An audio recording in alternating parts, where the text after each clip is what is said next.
Land of the rising sun, we love and cherish. Beloved home, land of our brave heroes. We must defend our lives, or we shall perish. We shall protect our hearts from all. This meeting is being recorded. But if the price is that for all we hold dear, then let us die without a shred of fear. Hail to Biafra, consecrated nation. O fatherland, this be our solemn pledge. Defending thee shall be our dedication. Spilling our blood will count our privilege. The waving standard which emboldens the free shall always be our flag of liberty. We shall emerge triumphant from this ordeal, and through the crucible unscathed we'll pass. When we are poised, the wounds of battle to heal, we shall remember those who died in mass. Then shall our trumpets fill the glorious song of victory. We scored all might and wrong. Oh God, protect us from the hidden pitfalls. Guide all our movements, lest we go astray. Give us the strength to heed the humanist call, to give and not to count the cost each day. Let those who rule to serve with resoluteness, to make this climb a land of righteousness.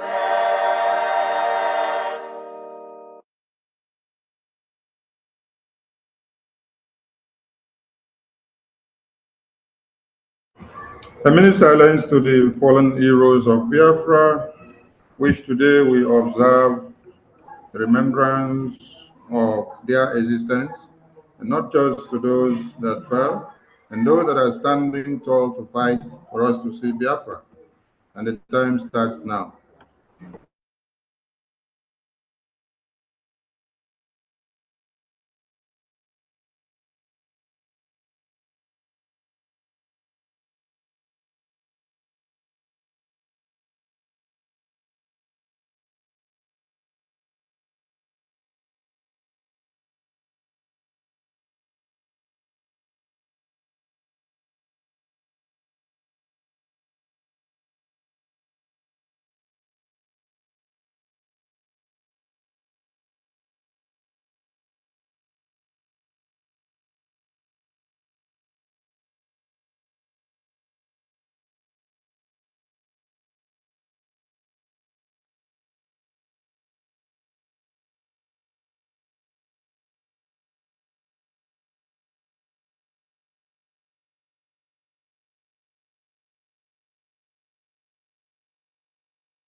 May the souls of the departed heroes of Biafra rest in peace, while their spirits continue to embolden us as we fight on to keep the flag flying and to restore that very Biafra which they have died fighting, and the last words in their mouth is, "Get me Biafra."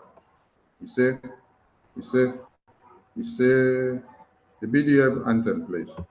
Please, everyone should remain standing while the BDM anthem is played. And you know how well to salute your nation when the anthem is played. All hail Biafra, land of the rising sun, we love and cherish. We have vanquished our enemies. All hail Biafra. God bless Biafra. In him we trust. Shout it, sing it, all hail Biafra.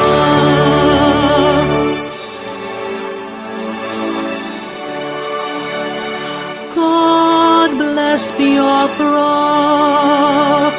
We have emerged triumphant from all our foes. Through the crucible unscathed, we passed victorious. Our trumpets pealing the glorious song. Play it, sing it, all hail Biafra.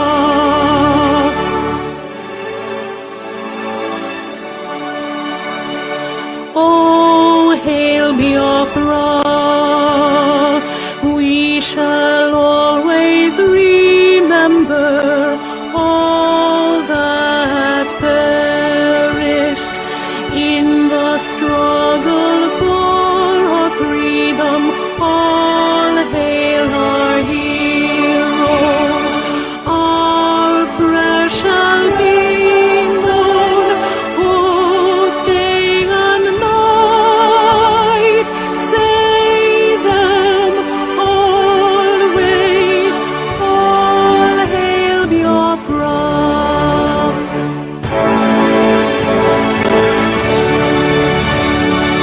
All hail Biafra. Now our star shines everywhere. We crave humility. God guide and protect us all. All hail your wisdom, shielding us from fury, unleashed by our enlightenment. Biafra, Biafra, shining forever.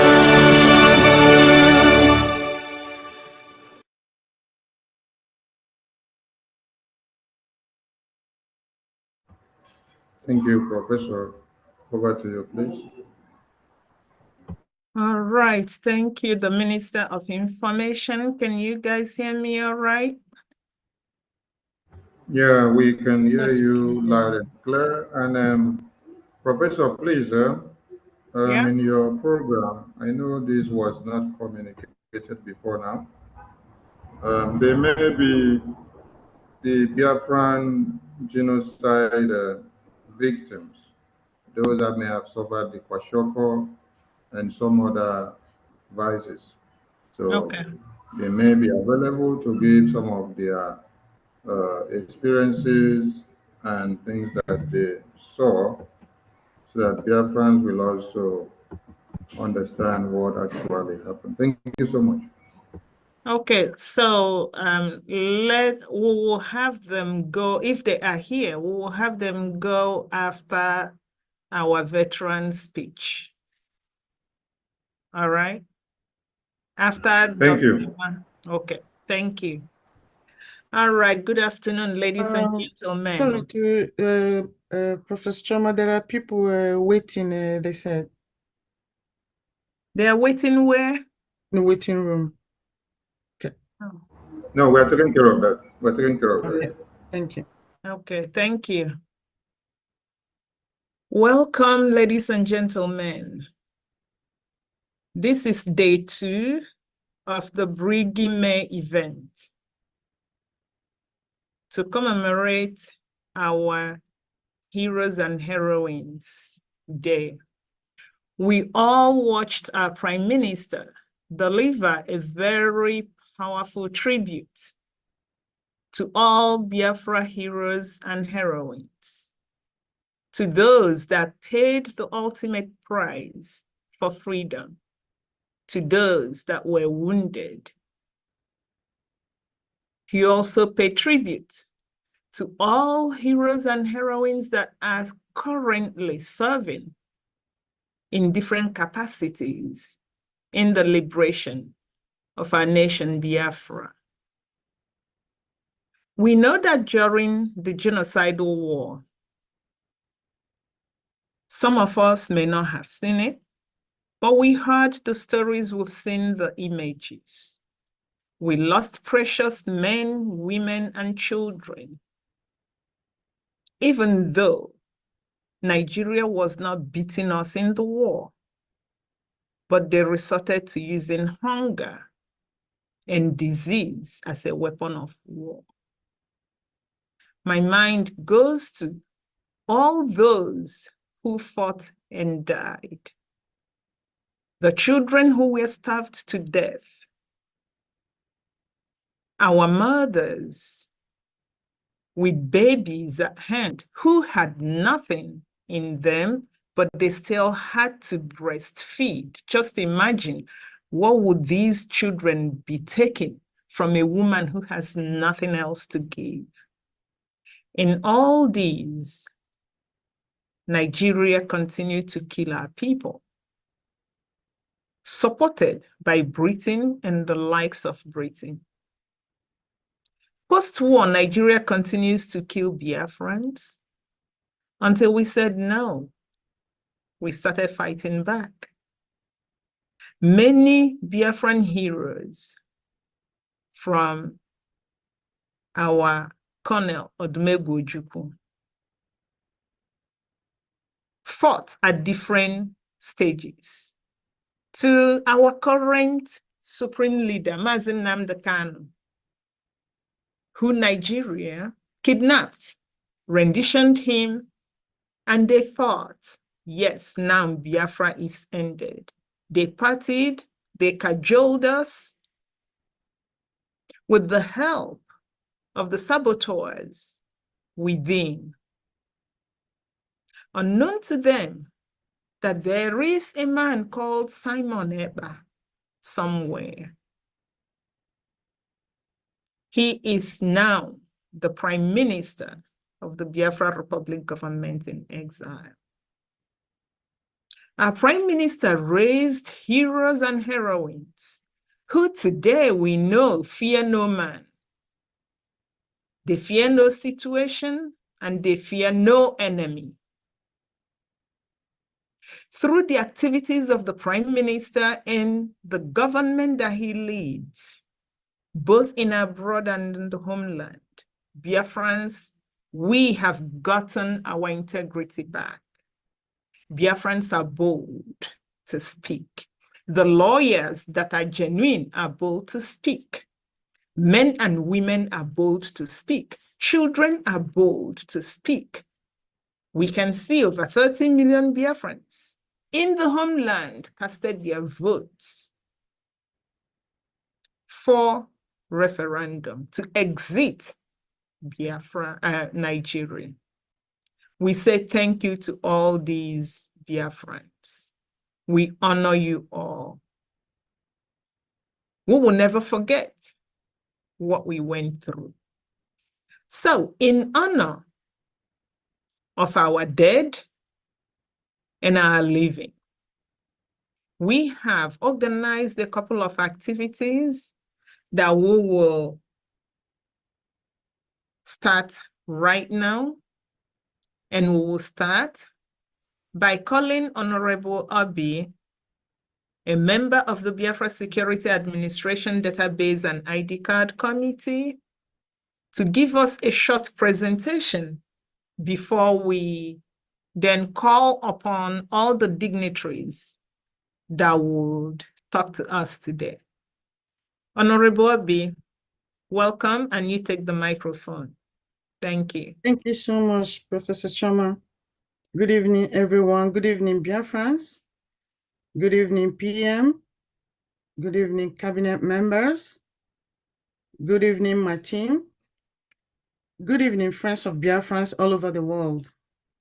I thank you for joining us today again in this our 3-day tribute to our heroes and heroines. I am going to take you along to our memory lane.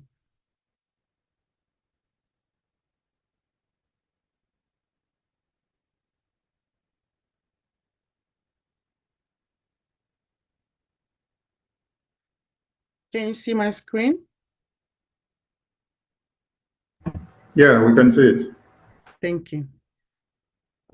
Today, we are here to remember our brothers, fathers, sisters who lost their life fighting for ours. We are here to honor them today. And in honoring them, we know what we have to do that. And that is, number one, we keep fighting and not stopping. Number two, we vote. Because by voting, you are separating yourself from Nigeria. By voting, we are separating the weed from the chaffs, or the chaffs from the wheat, either way. So today, with this presentation, this intends to take you back for those that might have forgotten, for those who doesn't know, for those who haven't heard this before or seen it before. This is our story.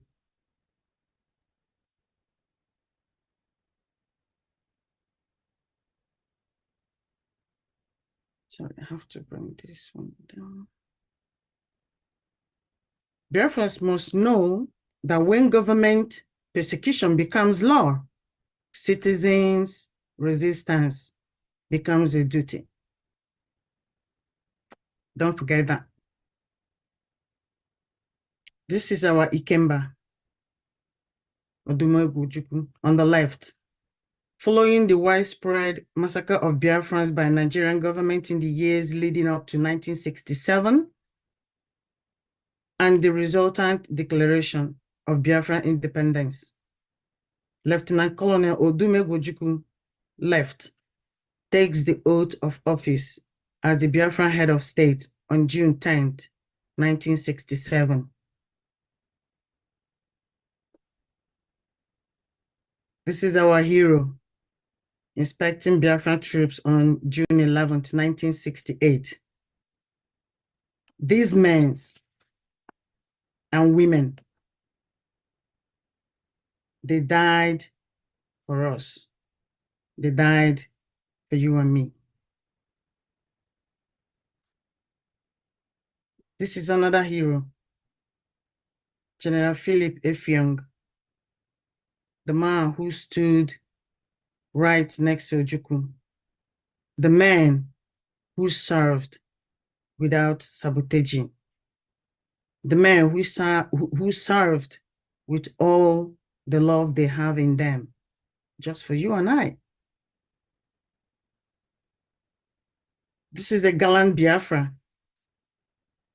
So they're commanding his squad in 1969. They died so you may have a better life than they did. Yes. They died so you will no longer be a stranger in our ancestral land.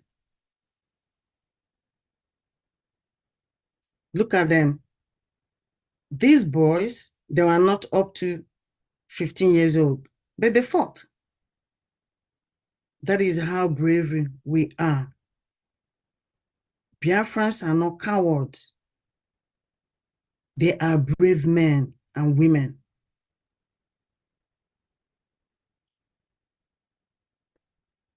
This is Colonel Utuk, a gallant Biafran soldier, and his squad inspecting unexploded shell in June 1968.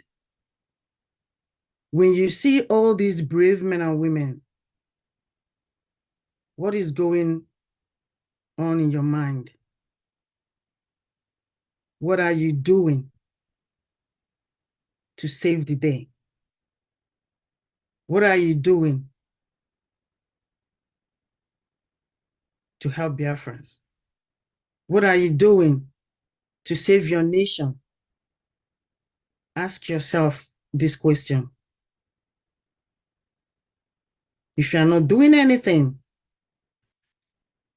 then you should start today doing something. Look at it. It didn't start today. This started a long time ago. This is a Biafran soldier rescuing an elderly woman after her home was bombed by Nigerian in June 1968. It didn't start today. They started a long time ago. But the question is, what are you doing to stop it? What are you doing to stop it? Are you just sitting on the fence, talking? It's not enough.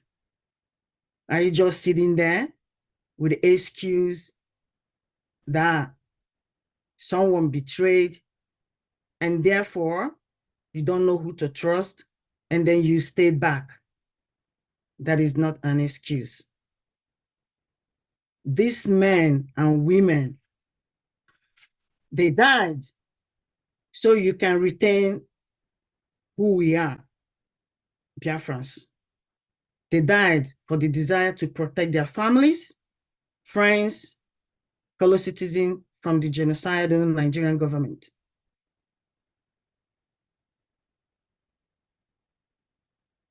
These are Biafran soldiers helping wounded ones in June 1968. This brings me to a plea for PM, maybe to start Biafra paramedic help from Biafra land, a team that will be seeing for the injured ones in Biafra land. The country called Nigeria has done so many damages to us. When we do this once, this time, then we cannot start to heal together.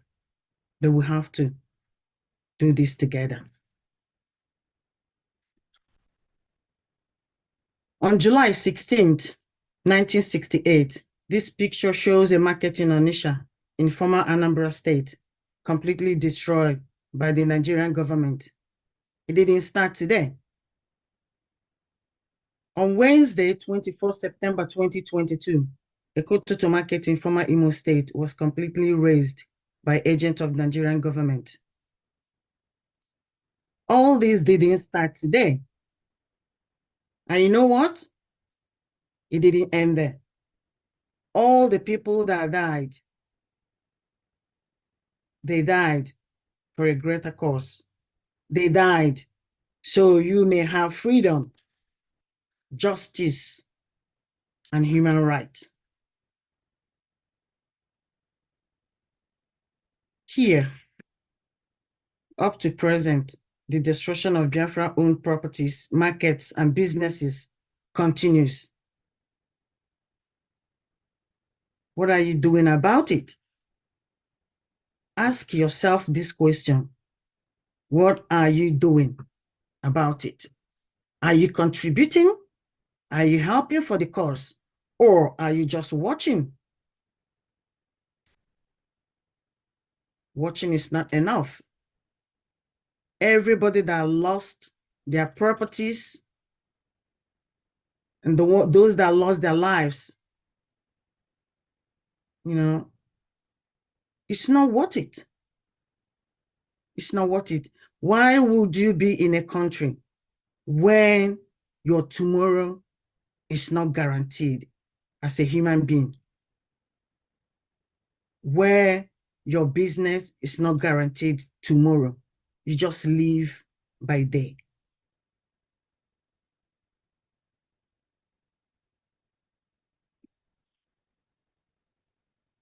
So, look at it. Biafran seeking refuge in July 1968 to escape the war. Today, we say no.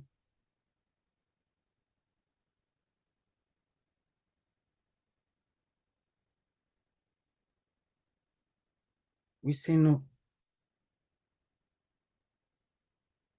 You know, Kwama, you and I, all of us here probably know the story of Okwama community. Not just that they were chased away from their homes, their community, but many of them ended up dead in the bush where they are seeking refuge. This is just recent. And you look at the left picture, just the same picture playing again. All these people, they died. So their commitment to these ideals can drive you and I to fight and die for what we believe is right.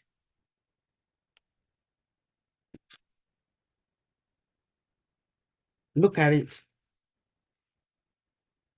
Look at them. These are Biafrans. These are Biafran kids. I promise. Oh, God. I am going to try to keep it dry. These are Biafran kids.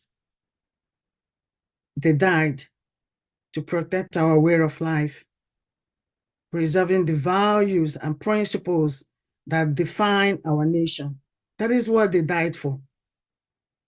They could have been engineers. They could have been lawyers. They could have been someone that brings something useful to the society. But you know what? No, Nigeria said, no, you can't. You are a Biafrans. You have what we want. And therefore, we're going to kill all of you to take that you have. Dear Biafrans, it's never going to happen. Tell them it's never going to happen. We will never forget. We will never forget. These kids, thousands, millions of kids, they died to defend our freedoms, standing against oppression and tyranny, to safeguard our rights and liberty. That is all they died for. For you and me. For you and me. So when you are sitting in your comfy home, think about these kids. When you get home, think about them. When you're eating your three square meal, think about them. Wherever you are doing well and you're not doing anything. Think about these children. Think about them. They paid heavy sacrifice just for you and I to be here today. And we are here today. The least we can do for them is to restore Biafra. That is the least we can do for them. They died so we can have a safer world, confronting dangers and threats that could harm innocent Biafrans. Yes. They died to uphold justice, fighting against injustice and equality to create a fairer society. That is what they died for. And they're still dying till today. But this generation, we are gonna put a stop to it. All I am asking you, Biafrans, all over the world that are listening right now, what are you doing to save your nation? What are you doing to be a free man? If you don't want to do it for yourself, do it for your kids, do it for your family, do it for the future generation, because the Fulanis, they ain't gonna stop until we stop them. Look at them. Just take a look. These are kids. These are Biafrans. These are Biafrans. When you see this picture, what are you thinking? If nothing will make you honor our people, our dead, yes, they are our loved ones as well. The only way they are not asking you for anything. The only way you can show your gratitude for the sacrifices they made is by voting. Cast your vote. Cast your vote.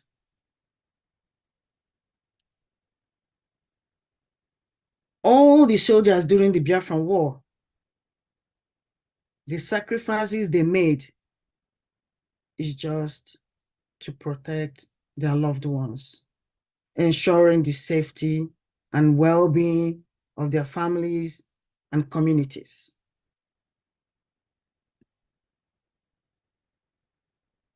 They died to honor their duty and commitment, fulfilling their responsibilities with the utmost dedication, even at the cost of their lives. Look at it. This is in Asaba. Biafrans in Asaba thought the war had ended, and we are told so as well. But the genocidal Nigerian government troops assembled them, opened fire on them, killing thousands of people. What do you call that? A genocide. Because they are bloodthirsty parasites. They love blood. Even when the war has ended, they still kill them. So, the genocide has not stopped. Nigerian government is continuing to slaughter Biafrans using the military, police, and the Fulani headsmen. Our leader, Martin Nnamdi Kanu, was kidnapped and abused in Kenya, rendition to Nigeria, where he is detained in solitary confinement for about 3 years now. The only thing you need to do right now is vote. You know, the Fulanis, they are not used to law. They don't like laws. They don't obey laws. So when we are voting, they are laughing. But he who laughs last, laughs the best. Thousands of Biafra men and women are also incarcerated by the Nigerian government. Think about our brothers, sisters, fathers, mothers that were abducted by Nigerian military. No one knows where they are. They were all locked up, spread in different cells all over Nigeria. Your vote is their only hope. Your vote is what they are waiting for. Thousands of properties belonging to Biafrans are being destroyed by the Nigerian government, rendering our people homeless and hopeless. Again, your vote can change all that. When you want to stop the blood-sucking government from ruining your lives, you cast your vote. That will solve all that.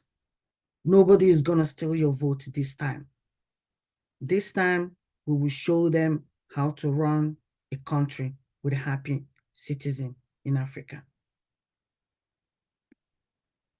We must vote in the ongoing Biafra self-referendum to free ourselves and secure our lives and properties. So, when you go home today, what I want you to think about is, what am I doing to help restore Biafra? What am I doing to support the men on ground? What am I doing to make sure our people are not killed anymore? What am I doing? That should be the question everyone should be asking. So if you know you're not doing anything, still not too late. This is the time for you to rise up and do the needful. So we thank all Biafran forces wearing our different uniforms. We also thank their families who has been so supportive in these heavy times. We are forever grateful. We will never lose our purpose. May God bless the United States of Biafra. Thank you all. And my love for you guys.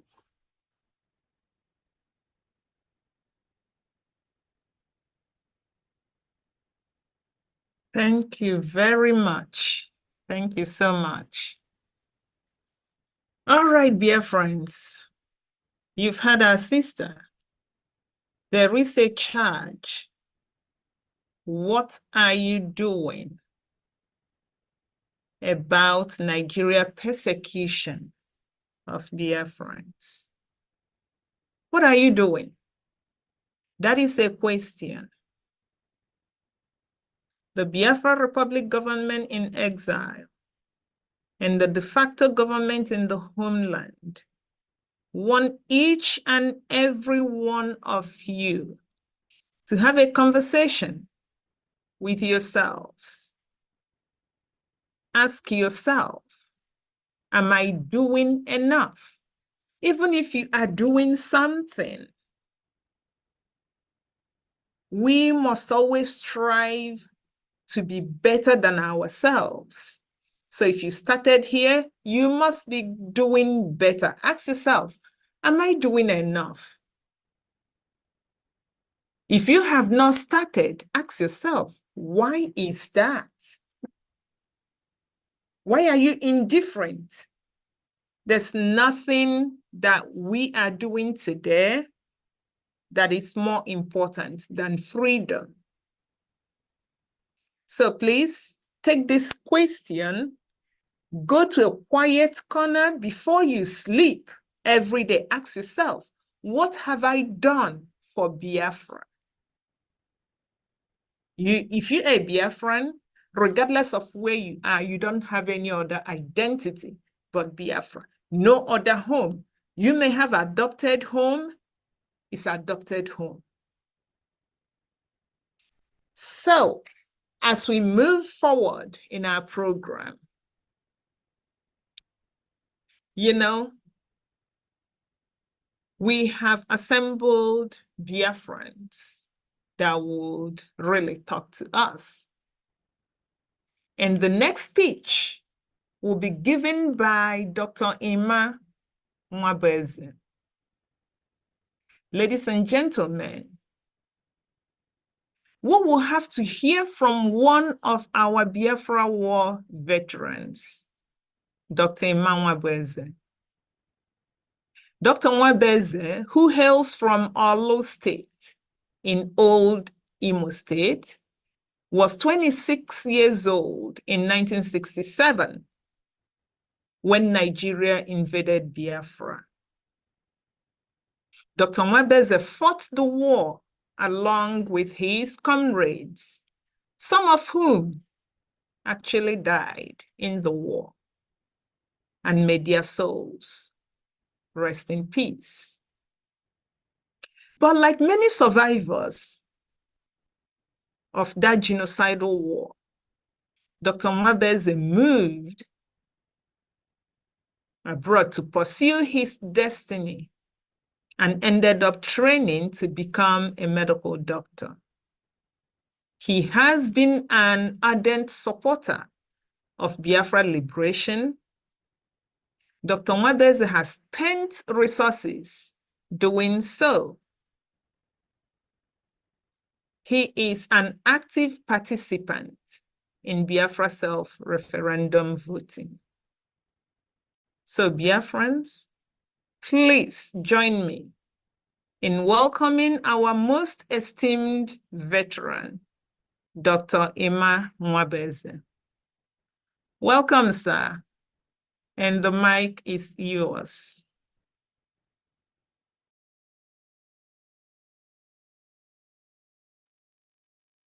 Thank you very much, Professor Chioma.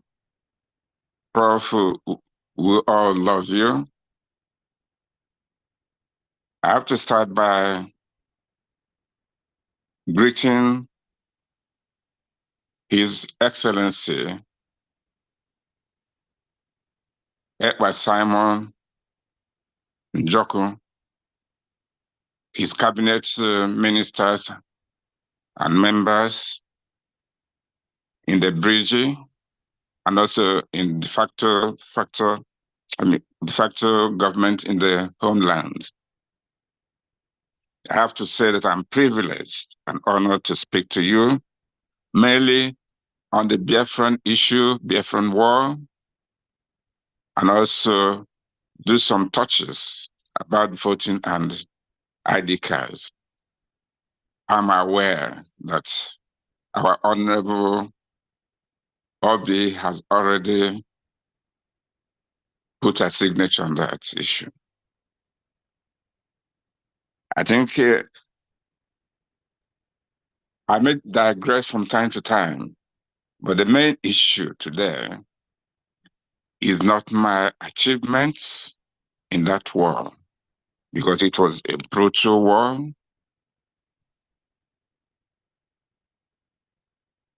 In 1967, I was a chemistry master teaching at Mercy Girls High School in Bossy, which was in the old Aba Agda State. I was teaching there. And then we're suddenly informed about July, the first week in July, that a war had broken up. I said, how? We didn't know. And all the teachers, every person was dismissed. I came back home. Fortunately, I happened to come from Uguta district, also the area. My senior brother, who is still alive, he's 96 years old, so he's still alive. You know, in those days, in the 50s and the 60s, the first son controls everything, supersedes your father, even though when your father is alive. He objected my joining the army. He's the first son, I'm the second, but he objected. So I didn't listen to him. I have to run away and go and join. Anyway, what I'm going to say a bit is that today we honor the fallen heroes and heroines, especially during that brutal war, and the people who are still fallen in the present Biafra Defense Force, comprising the Biafran BLA, Biafran fighters, the Navy, the Air Force. They're still dying. And also millions, about 3.5 million children starved to death with kwashiorkor, big bellies. You have already seen that. I am not going to gloat over what I did there. The important thing that I'm still aggrieved to today, I'm still honoring for very dear friends and colleagues. You remember that it is said, if you see a corpse or a coffin being carried, you just look around and say, oh, that looks like a bunch of firewood. That's an Igbo saying. They haven't said it in Igbo because it has not touched you. When something touches you, when I say touch it means affecting any member of your family, your close relative, your friends, then you know the pain. That's exactly what happened. There were four of them I'm going to mention. Millions died, or thousands died in the war, thousands. But I'm going to start by mentioning Captain Kajetan Nsofo from Uguta. Then I have my classmate, Victor Erize, who went still married for 5 years. He's an Ijaw boy. Then I have Mark Demiri, who is an Ngwa boy. And then we have Achiko. Achiko was the only son of his father from a very wealthy and chieftaincy clan. He was the first person to die when he went to the front. I was fortunate, among other 15 people, to bring him back because he was the only son of the father. As I say, I'm not going to gloat over what happened. But you remember that before the war, about 2 or 3 days before the war, the actual war, Gowon, who is still alive, is going to continue being alive until the 2nd of December. So that Tinubu will be alive. Fortunately, he has recovered from his poisoning. He's going to be alive. They're going to be alive. Gowon went on the air and also on television, announcing about the 2nd of July 1967, that he was going to send a police expedition to Biafra. Our people did not take any note about that. By the 6th of July 1967, the Vandals fired the first shot before we could realize. Remember, the Nigerians were about 85 strength in the army. They had heavy weapons, everything supplied by Britain. They have to call the Egyptians and the Russians to fly their meat. They always call people to fight for them. Anyway, when you go to the front, you see this huge, tall, black, very dark. And you think that they are coming from Sudan. When you see them, you get frightened, because I'm big now, but in those days we were small. You see such people, it is frightening. This happening. But we stood because we didn't have the weapons. We didn't. That is why Enugu fell very quickly. And Port Harcourt followed. And from Enugu, we have to move them back to Umuahia.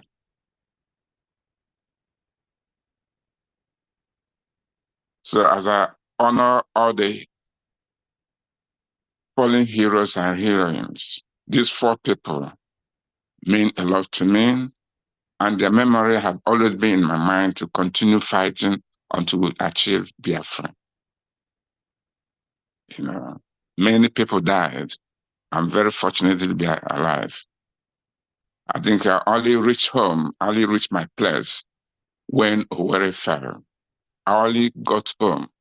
From the time I entered and the time I left, it was almost towards January 1970, when Owerri fell and the Uguta was to be captured. They came with their gunboats, this and that. At the end of the war, or so-called, I, having reached the rank of a captain, we have to, because the vandals, they said they were going to kill us, many of us had to go and hide in the forest for 2 weeks or more.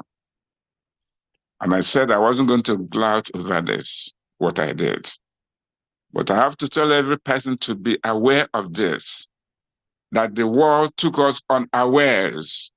We were not prepared. We were not prepared. The warning that God gave, metaphorically, we didn't take into consideration the bounce on us. By the time we knew it was all over. Within a few weeks of the Enugu was taken over. But what I'm going to mention is that it's not the exploits of that war, it's the mistakes we made. I'm very gratified, very happy that our leader, Mazi Nnamdi Kanu, saw it in advance.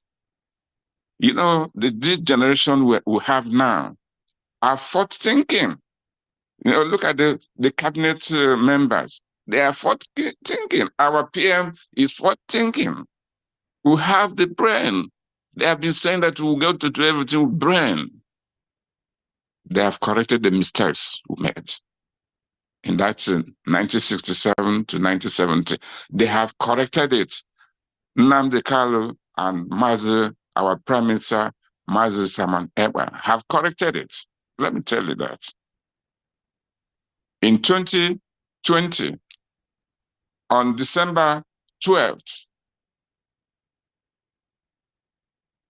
Mazi Nnamdi Kanu flagged the pose, I mean, I won't say defunct, but collapsed ESN.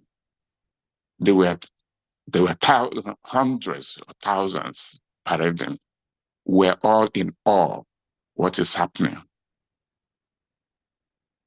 That was the first sign of our guerrilla warfare, which we didn't do in during the war. It came very late. You cannot fight a conventional war with somebody, the enemy, the army bigger than you, with mighty, bigger weapons. You can't. You can't fight a conventional war. We're not in the Middle Ages. You have to do what they call guerrilla warfare. And all of you bear me witness that the establishment of ESN, Eastern Security Network, was the beginning of the guerrilla warfare. You remember, I was a student of Nnamdi Kanu in the university when he used to preach, especially when Ohafia Barracks was doing all the dirty work, killing our people, disembarking them and the rest of it. He said, you know, dig a hole, got a trench in the road and cover it with leaves and so forth. Put some nails on the road. When their cars and their whatever armor cars or all this is coming, they have to stop. It is then we attack them. That is what they call a sort of guerrilla warfare. And lo and behold, our Prime Minister, our able Prime Minister, our forward-thinking Prime Minister continued with that. The ESN had men in the bush. The collapsed ESN has men in the bush. Our present, I'm using the word, the Biafra Defense Force. You know, it comprises BLM fighters, Navy and Air Force. We're not visibly seeing the Air Force, but it is there. We're shooting them, shooting the vandals. Please, I'll use the word vandals because that's what I'm used to. I'm a rebel. Yes, I'm very proud of it, to be a rebel.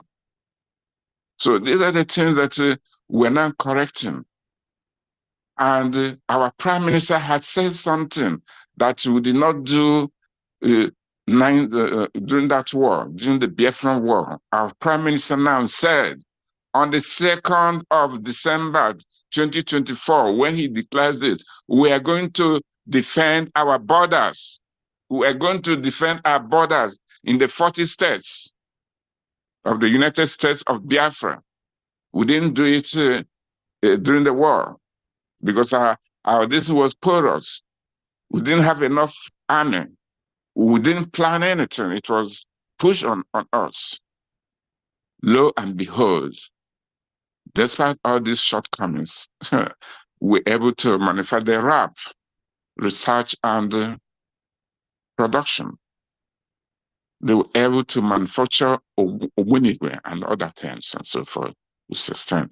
And most of the weapons we use were actually getting it from the vandals, killing them and getting that. So that's what.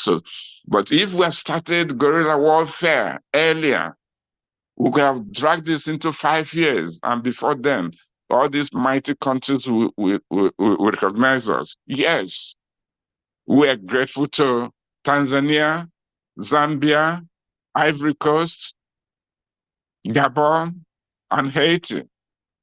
Oh, you didn't know the trick of this country we are here called Britain. Britain is a corny country. In 1966, they caused the 6-day Israeli-Arab War in order to deceive and digress what is happening in Biafra, so that our brothers, our natural brothers, our cousins, the Israelis, will not be able to come and help us. They helped us very little. And why I'm saying this, and I want to make it, I say I will digress from time to time. Listen, I am a proud, active, practicing Roman Catholic. The Caritas helped us a lot from that stretch of Uli Airport. And many of us who are Roman Catholics are active and supportive of Biafra. I would die for Biafra. So I don't want people to be talking on their platform about a pope who did this or Bishop Heroines. That is their own problem. The homages, the pope who's are dangerous, and all those Satan and all the things they do and so forth. It is not all their people were with them. It is their own fault. Everything is on their head. So don't make this trying to divide. It's always divide and rule. Yes, Honorable Obi has mentioned a little bit of what happened to our people, the war. But I have to say this: this war, this Biafran war, started 1803. You people know that. That was the history, the Igbo landing in Duba Creek, Georgia. 72 Igbo slaves overpowered their masters in the boat and so forth. But when they got down to that trip, they said, instead of them being slaves, they all drowned. That is where the war started. And between 1988 and 1883, for 10 years, there was the Ekumeku of Asaba. They fought for 10 years. These are all genocidal wars. Then we have the 1901 to 1902, the Anglo-Arab War. That was one of the main reasons was the Britain introducing this divide and rule, bringing what they call these warrant officers who are going to deceive people, this and that. And initially they were taxing the men, and then come down to tax the women. They rejected it, they revolted. And also they wanted to change our custom, the Igbo custom, said no. And then many people, about 100 of them were killed, were massacred. More recently, 1949, you remember the shooting at Eva Valley coal mine in Enugu. This chief superintendent, senior police officer, with some of these native this and that, for no reason, because people were just bad conditions of working conditions, and shot them and killed 21 of them. You see? So I'm just trying to give this and that. And then I think in 1929, when this the Opobo riot came up again, and many people were killed. Then see, I'm not mentioning about the killings in the 1953, 1957, 1960, 66. It has been that to do with anything against us. But I'm trying to see where, because we're Republicans who have the way, a specific way of thinking, of living. But we're always fair. The Biafrans are fair people. Listen, when I say Biafran, I mean all the Igbos. I'm without coming down to another point. Sorry, I'm digressing, but I'm just trying to cover a few things. So what is happening now is that the war has started long ago and then culminated in 1967 to 19 December. Look at Asaba again. This is the second massacre. Asaba was massacred. The Ekulekos, they were massacred years ago. And then during this genocidal war, they were massacred again. The reason because they were coming to welcome the Vandals. And they put them in a field and shot all of them, all children, boys, this and that. Well, this all genocide. This is the war that is continuing. And as I said, Honorable Obi has already shown this graphic, horrific graphic, this and that. Because some of the things I'm saying, this is in retrospect. But the worst I did was actually there. I know that I'm not going to say how many times I scared death. It's not necessary. What I'm saying is not necessary. What is going to carry this war forward? What is going to carry it forward, Biafra forward, is what is going to happen now. What our Prime Minister, Mazi Simon Ekpa, is doing. Yeah, let me come to the other side of that, of the voting. There's an incident that happens, so that I'm just making this address to Ogoni people, to Ibibio people, to Ijaw people, and the people from Iguacha, aka Port Harcourt, and etc. Many of you are not voting. Many of you are not voting because you think that the Igbos, yes, the soldiers, the Biafran soldiers, humiliated you, maltreated you. You have a point. You have a point. Everything you say, it is Igbo. Go and vote. When we declare Biafra, a commission will be set. I hope. I'm not in the process. The commission will be set to look into your grievances. But Let me tell you, 54 years after the war, has their plight been better? Ogoni people, Ijaw people, Bayelsa people, has their plight been better? Go and vote, vote, vote, vote, so that you have your own freedom. You're able to manage your own state. The Igbos are not usurping anything. The Igbos have never usurped you. So go and vote. Stop grumbling. You have a genuine complaint. We shall look into it, or the government will look into it, set a commission to look into it, and it will be revisited. If there's any compensation that could be paid, but go and vote to be free. Because when the Fulanis come there, they're going to take your land. You become slaves forever. This is an opportunity. Then I come down to a bit to the voting. About a week ago, we were told, I think from the PM's office, or one of the places, that it was about 67 million, 6 million from homeland, and 1 million from diaspora. I was going down to lambast diaspora today, but fortunately, the good news I'm seeing there is 30 million, over 30 million.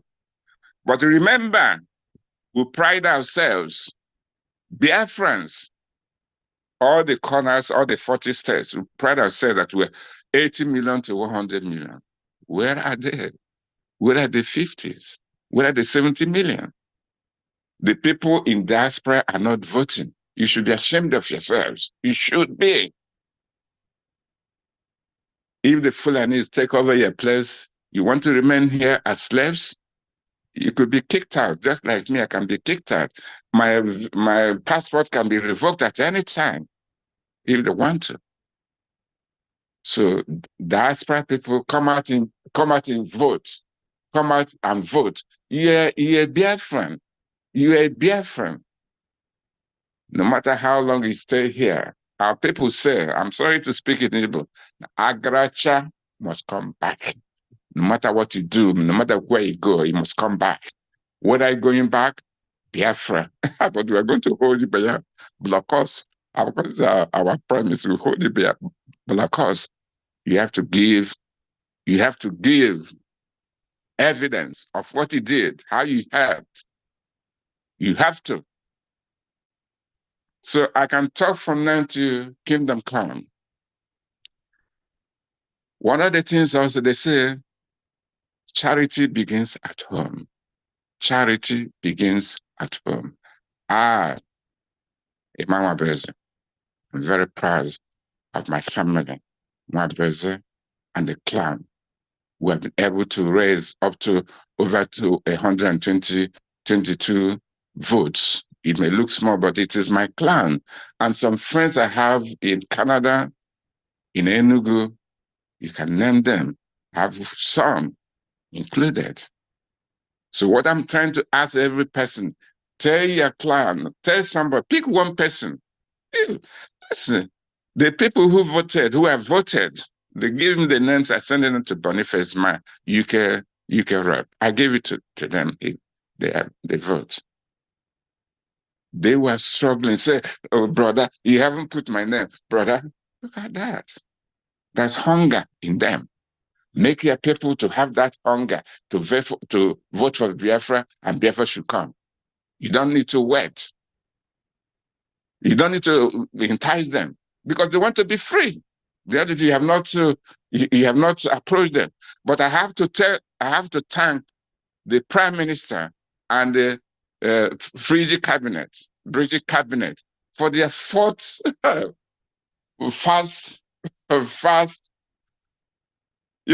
forward thinking by bringing the voting condition much easier to the district level, to the grassroots. And that is what is causing that. This first batch of voting, BRGIE, Prime Minister, make it is much easier for more people to. So before October, before November, we may have 110 million people. God bless you. Thank you. Wow. Thank you so Dear much. friends, let us appreciate our veterans. Thank you so much. Thank you so much, sir. Thank you. Thank you. Thank you so much. Thank you. Thank you very much. Thank you. Thank you so Thank much. you. Thank you. Are we not blessed that we have a Biafra war veteran still fighting? Still fighting. And those of us that didn't see the war, some of us are just somewhere, not even minding. And our veteran said, Biafrans in diaspora, why are people in the homeland surpassing you? You have the free electricity, data. Why aren't you just voting? At least match the people in the homeland. 30 million, we have 60 plus the ones that have voted. So my people, let's keep voting. And we move on. You know, even the CIA here, during the 1967 to 1970 genocidal war, recognized that Biafra had figured out an ingenious way of fighting the war. Dr. Nwabeze just told us that no preparation, it was just sprung on them. But as the time progressed, we figured it out. And now we've really mastered the way to defeat the Vandals. I am borrowing from Dr. Nwabeze. So yeah, the CIA figured it out, that we have really found an ingenious way to fight this war. Now, if the CIA, thousands of miles away, was able to figure this out, why didn't Nigeria? If Nigeria was a country that indeed wished good for Biafrans and for mankind in general, Nigeria would have latched onto Biafra creativity. That would have moved Nigeria forward. But rather, no, Nigeria wouldn't do that. They chose to stifle Biafra creativity, hoping that when they do that, they will enslave us in perpetuity. As they see that we are resisting, then they found the rotten eggs, like the governors, the politicians. They give them money, and those will be enslaved. We keep pushing. We will never be enslaved. So even though our leader of blessed memory, Philip Effiong, warned Nigeria, telling them that if they do not treat us well, that our children will rise. And that is telling our people that fought the war then. This was like a prophecy. It has gotten to a point that the only option we have is to fight back for our freedom. So along with our Prime Minister, several men and women of honor are behind the scenes fighting for our freedom. Ladies and gentlemen, join me to welcome the Biafra Defense Minister, Honorable Solomon Nkwocha. Thank you, sir. You take the mic. Thank you very much, Honorable Professor Choma, for hosting this historic event. Good evening, Your Excellency, Prime Minister of Biafra Government in Exile, Mazi Eba Simon Njoku. Please, after this greetings, I would like over to listen to this short video. Good evening, Honorable Cabinet Ministers present. Good evening, Honorable Head of Departments of BRGIE. Good evening, Biafra Defense Forces, wherever you are doing a wonderful job. I salute you. Good evening, Biafra de facto government in homeland. And you, good evening, Biafrans watching from all over the world. My remarks this evening is to remind you of the importance of voting in this our self-referendum. Now, before I go further, I'd like you to listen to this short video. Minister of Information, please, can you play that for us quickly? Thank you very much.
Maka Biafra, we're putara anyị onye ndu Simon Eba Ọbatobiye Okpa ikuru si na ise n'ike wetara anyị Biafra Odogwu Ọbatobiye United States of Biafra Putanigwe kwado n'obodo anyị mara mma na ọ dị ebube Ọbatobiye nwoke batara na strọgụlụ ihe mgbanwe dị nwoke njizu na n'onu ha hamaba jijiji Ọbatobiye anyị na-afụ ihe na-eme nwoke kara aka akọlụ gị anyị na-ekwu ime jisike adala mba naanị tụkwasị Olisa obi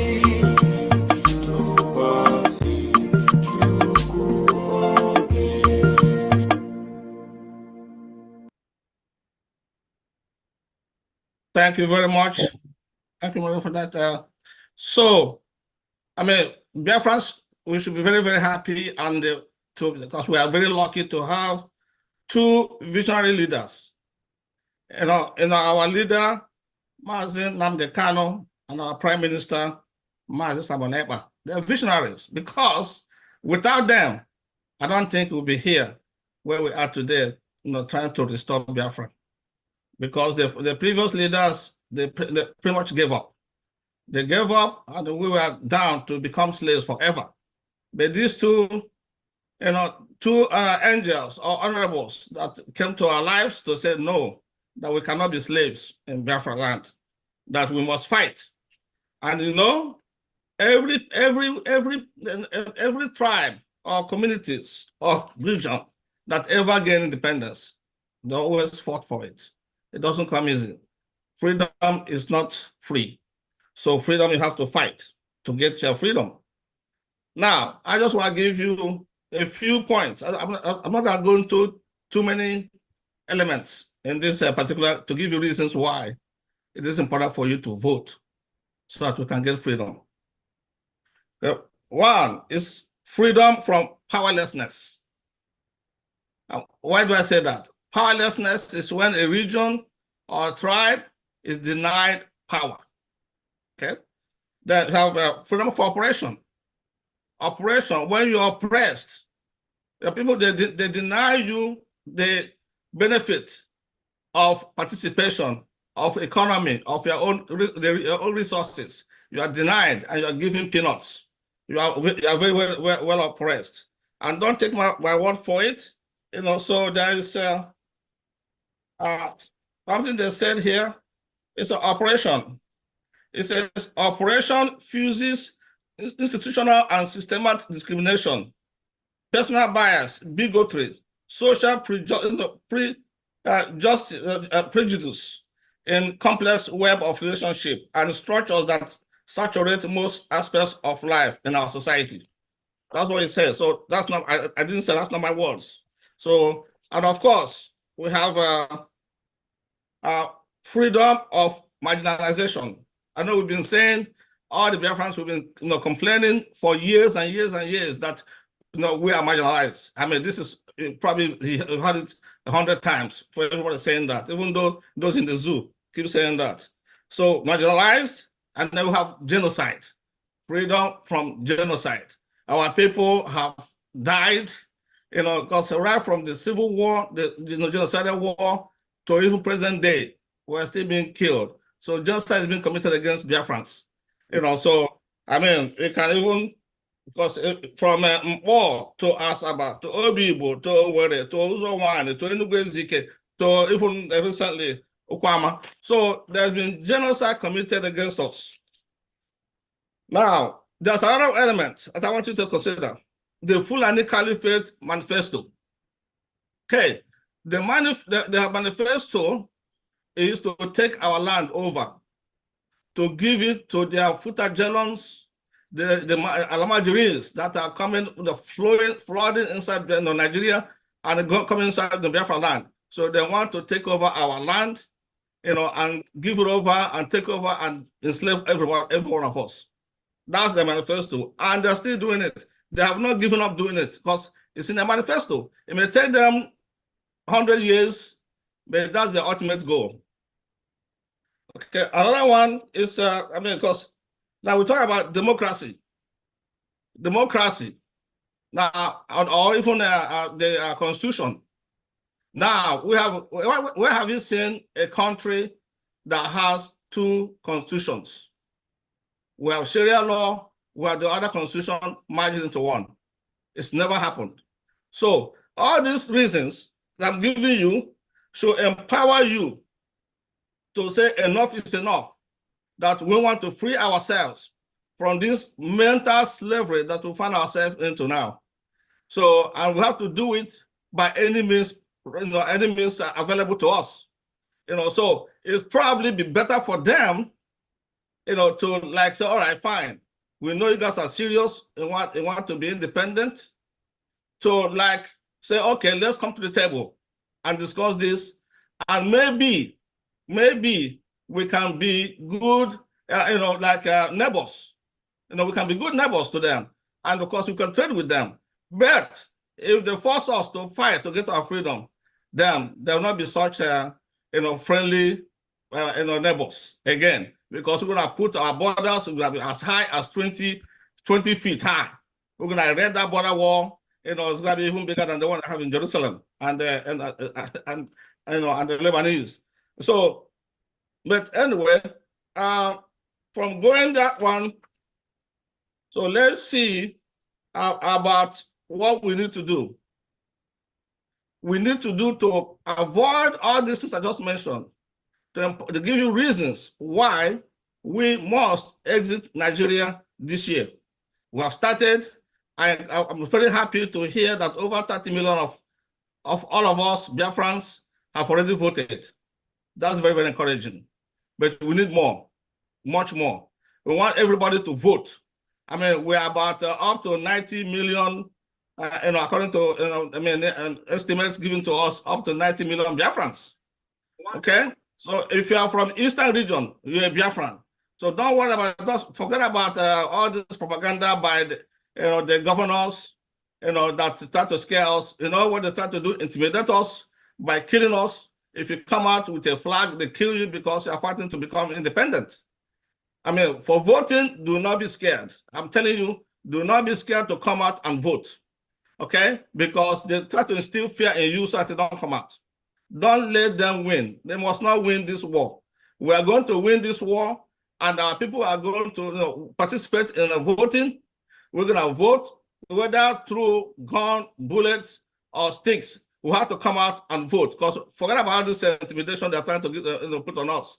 And I want our diasporans, please, for the sake of the 6 million people that died in the Civil War. I mean, you've had it. I don't have to repeat it. Our sister, Honorable Abi, put it very clearly for all of us to see. And then our veteran, Honorable Abi, also said a lot. So I don't need to repeat everything that they said, but everything they said, they're all valid.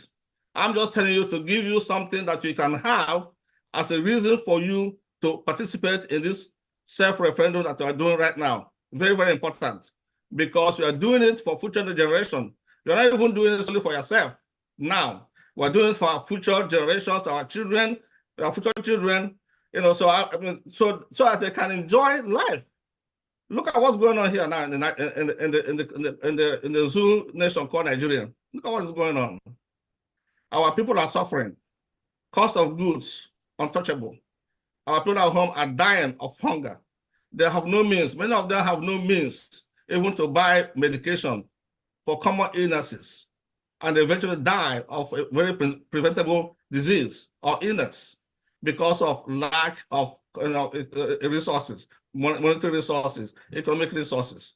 There's no food because our farms have been damaged by the Fulani herdsmen bringing their cows. And because now we're pursuing them. The Liberation Army are doing wonders, trying to pursue them, but there are so many. We can only do so much, but we are working so hard to make sure. That's why we need resources to equip our men on the ground. We need resources. Please join in providing the resources needed. Monetary resources, equipment, food, all those things they need to sustain them, encourage them, because we cannot fight on empty stomach.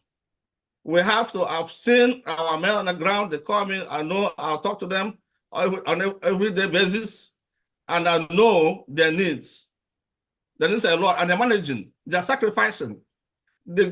Sometimes they go without eating, and they still remain bold, remain courageous, remain brave in fighting our enemies.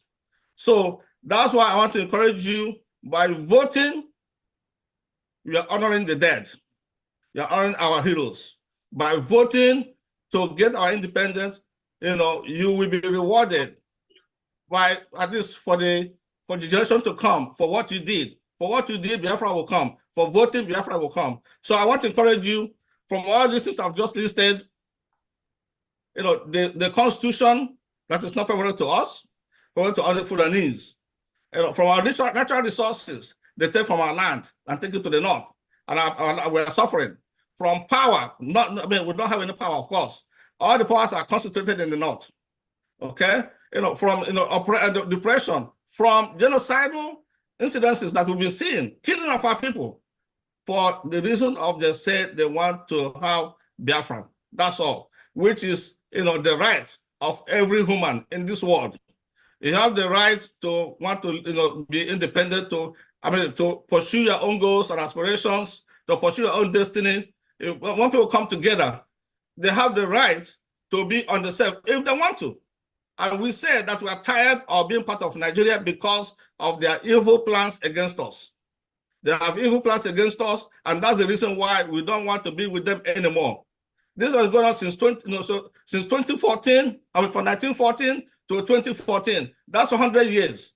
That 100 years that Lord Lugard and his girlfriend stated that after 100 years, if you don't get along, if you're not integrated, you have the right to separate. We are past that 100 years now. Why wouldn't they allow us to be on our own? To at least we want to be our own. Let us go and fail. Let us manage ourselves. If we fail, it's on us. If we succeed, it's on us. At least let us try. So, dear friends, I thank you all for listening to me. I'm going to make it short. I don't want to stay too long on this. And I thank you all for listening. Thank you, Professor Choma, for allowing me to speak. So God bless Biafra. God bless and all our defense forces, whatever they are, and God bless you. Thank you very much. Thank you so much. Thank you so much. Thank you so much. Thank you. Thank you very much, God bless Defense you too. Minister. Thank you. All right, dear friends, is there any Kwashiorkor survivor in the audience or a survivor of the Biafra War, a veteran that wants to give us a 1-minute speech? Please raise your hand if you want to. Mazi Moshe Amos. His hands is up, I think. But I don't think he's a veteran because he doesn't look old. He doesn't look like a sorry, not old, but looks like doesn't look like a younger veteran person. Yeah. Any veteran in the house? I've given him the mic. Let him speak. If he's actually using another person's photo, he will let us know why his hand is off. And our New York admin, Wanda Love, are you there? Wanda Love, are you there? Our New York admin, Wanda Love, are you there on the mic? Wanda Love, are you there? You're far from your device. All right. Moshi Amos, unmute yourself. We've given you the mic. Good evening, Biafrans. Good evening. Are you one of the war survivors? Because it's time for the war survivors to speak. If you have a different question, you can wait later on. Okay, I have a different question. Okay, you wait, because we are following the program. Thank you. Okay. All right, my minister, you may go on. When we have, okay, Nenna is here. Nenna is here. Okay, Honorable Nenna, take the mic. Thank you. Everybody. I greet my PM and all the ministers, everybody here. I wouldn't know what survivor means. But for me, I am a survivor of Biafra War. I wasn't old enough to go to war. I did not carry gun, but I carried hunger. I was among those who had that protruding belly you saw there. Maybe if I use microscope, I might see myself in one of them. I never knew what was happening. But to God be the glory, the relief came according to my parents, and we were saved. We were the last batch that were saved before it became more catastrophic. I think what happened here is that as the Biafran government is, taking the towns and villages from the up north, which is from the northern part of Biafra, which is around Enugu. So those ones were more hungry than us in the western part, which is in Owerri side, before they could come down to Owerri to conquer us. I think it was in the later part of the war. So our own hunger wasn't as severe as those ones up there. But we were all hungry. Everybody was hungry. I cannot forget, because one thing Biafra, the war made us is it makes you to be more wise. You know more than what you're supposed to know, because the childhood in you is lost. There were no more childhood in you. So what you know is what every elder know, how to identify that fighter jet is coming, and you'll be out, they shout that you should go and run into the hole and hide and all those things. So I am a victim of Biafra war by virtue that I suffered kwashiorkor. Actually, you people call it kwashiorkor. It is actually called marasmic hush. So marasmus is a severe aspect of protein loss in a child, whereby there will be no more growth. Those children are stunted. And then kwashiorkor is the actual, loss of both protein and carbohydrate, giving the child nothing in his or her body that give them that debilitated look. So, but after the war in 1970, thank God, because we are from the agrarian area. So our parents went to farm and they were able to plant foodstuffs. Within 4 months, corn was available, and that was the beginning of our recovery.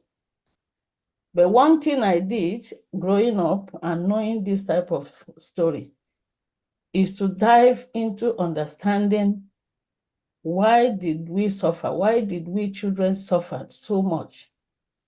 And it took me to read over 10 post-Biafra war novels or books, from the one that Ojukwu wrote to Chinua Achebe's 1 or 2 books. Many of them, all the Biafran authors. I read so much. But one I didn't read, and I'm not going to read it, is a lie told by Obasanjo in my command. I refuse to read it, because he lied so much in that book. So I also know in my reflection that people like us that were saved, there was a reason for it. I never knew. I went to school in UI. I knew what I suffered, the racism I suffered in UI. I don't know whether you people know.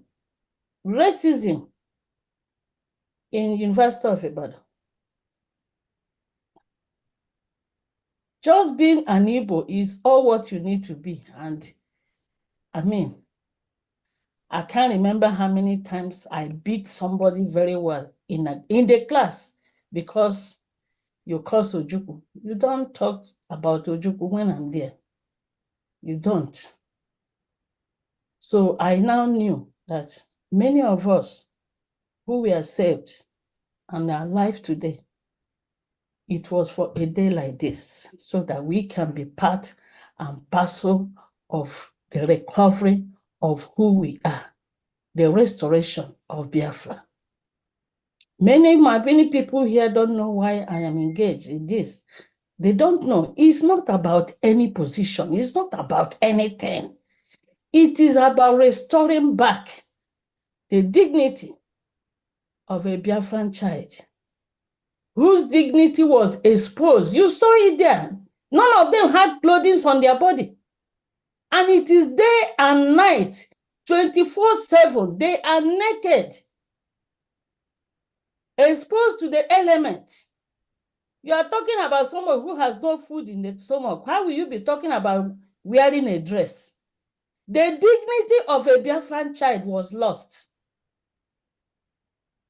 But to God be the glory that from Mazin and the Kano to our Prime Minister, we are about to restore it back. And we will restore it. I've told everybody within my platform, my family here, the little money you are asked to, you better contribute it. Because if anything happened and we are not able to get this Biafra, you are all going to be vanquished. There will be no more us anywhere in the... They will precisely remove Igbo or Biafrans from the map of Nigeria. They will do it. So it is important that we pour everything that we owe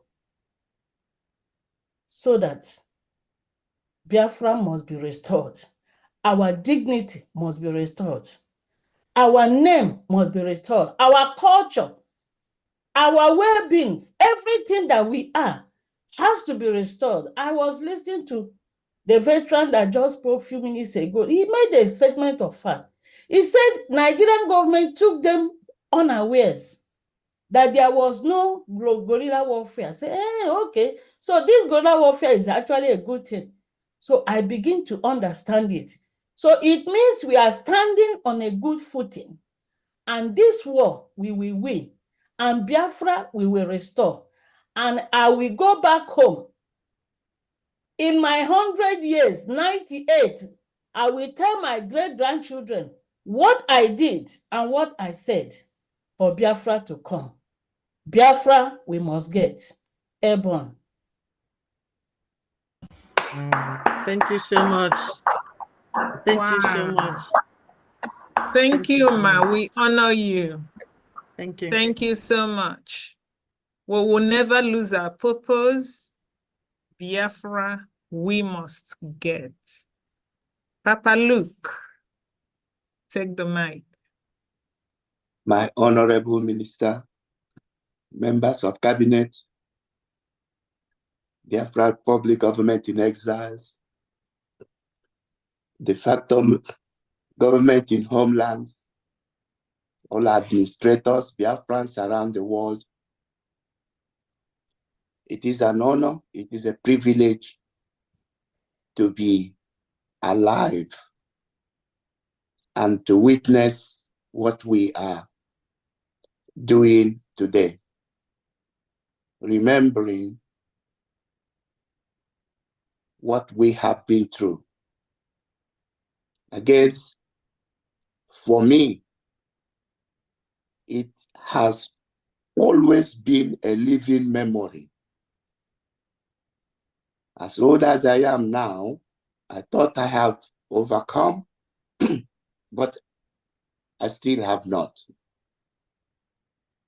I was barely 8, 9 years when the war started. As a child, you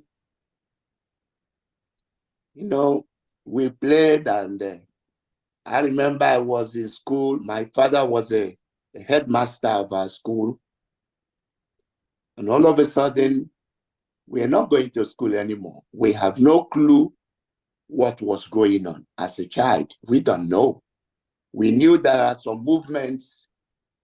We see some military people moving around, but we don't know what was that all about. My father had 2 wives. My mother is the first wife. The second wife had 7 children. And within a space of 1 month, 5 of them all died because of hunger. My mother had kwashiorkor, and my little brother had kwashiorkor. Up till now, I don't know why I did not have kwashiorkor myself. We were running, we actually ran from my father's place to my mother's place just to be alive. And as the war progress continues, we were almost, if the war had gone for another year, I would have been a child soldier. Because every hope was taken away from us. Our childhood life lost, our opportunity to go to school, because school those days, we are under big trees in the forest. School will start at 5 a.m. Before 7 o'clock. We have to stop because of the air raid. Market surrounds us, can start from 4 a.m. Before 6:30. Everybody have to go because the Nigerian Air Force will be bombing the markets at the sunlight. Our houses were covered with palm front leaves to block the shining, because anything that shines to Nigeria Air Force is the target and they're going to bomb it. These are things that we were subjected during the war. They call it a war, but to us it's not a war. I still have no clue why Nigeria decided to treat the Eastern region that way. But looking back, and when the war eventually was over, the war ended in our hometown within Nkwere Olu area. Because when the federal troops were shooting, we actually had to run inside to Amibo, run away, because we live by the road. Our house is by the major road. And from there, we come out with palm fronts and we were shouting "One Nigeria" to, thinking that the war is over. And what happened next was shocking, because about 4 of us went to fetch water from our stream. As we were coming back, one tall, lanky man, we know him as Dogo, that's his name. He called me, say, "Small boy, come here." I was carrying a bucket of water on my head. And he said, "Come here." So I went, and he took the water from my head. I thought he needed the water to carry the water, to use the water. The next thing, he asked me to sit down. I sat there, and the people that I was coming with, they start going. And I keep looking at him. I said, "Can I go?" And I say, "You're not going anywhere." I say, "You should sit there." I sat there. About an hour or so, a command came that they should move and they should start going back to Owerri. This man packed his luggages and he put it on my head. He said, "I will follow him to Owerri." From Owerri in Nkwere, I trekked for 27 kilometers from Owerri to Owerri. We got there in the night, and I haven't eaten any food before then. And when we got there, they camped outside, the shell camp in Owerri, outside the gate. That's where all the militaries camped.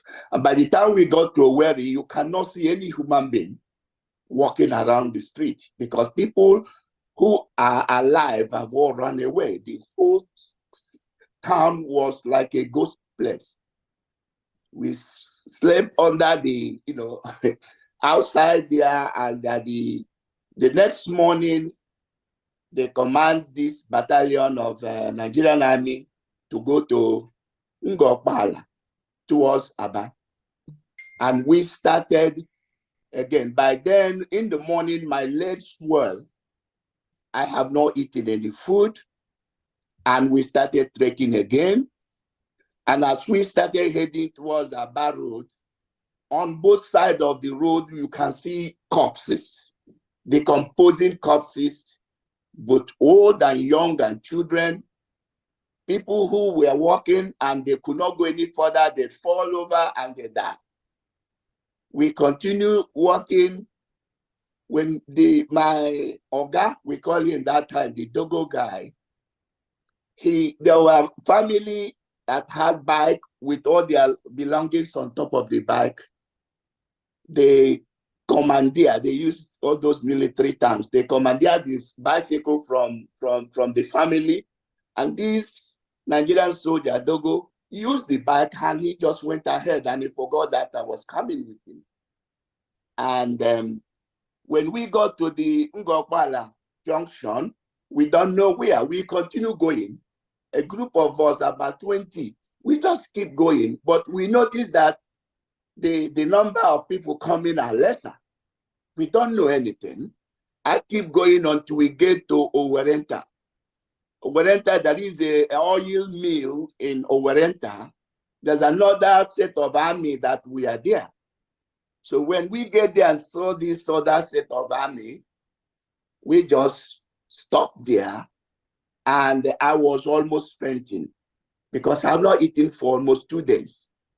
No food, and keep walking and walking. Now, I was fainting, and another soldier come around and he said, "Small boy, are you okay?" Say, "No, I don't speak good English." I just said to him, "Hungry." I keep beating my tummy. I say, "Hungry, hungry, hungry."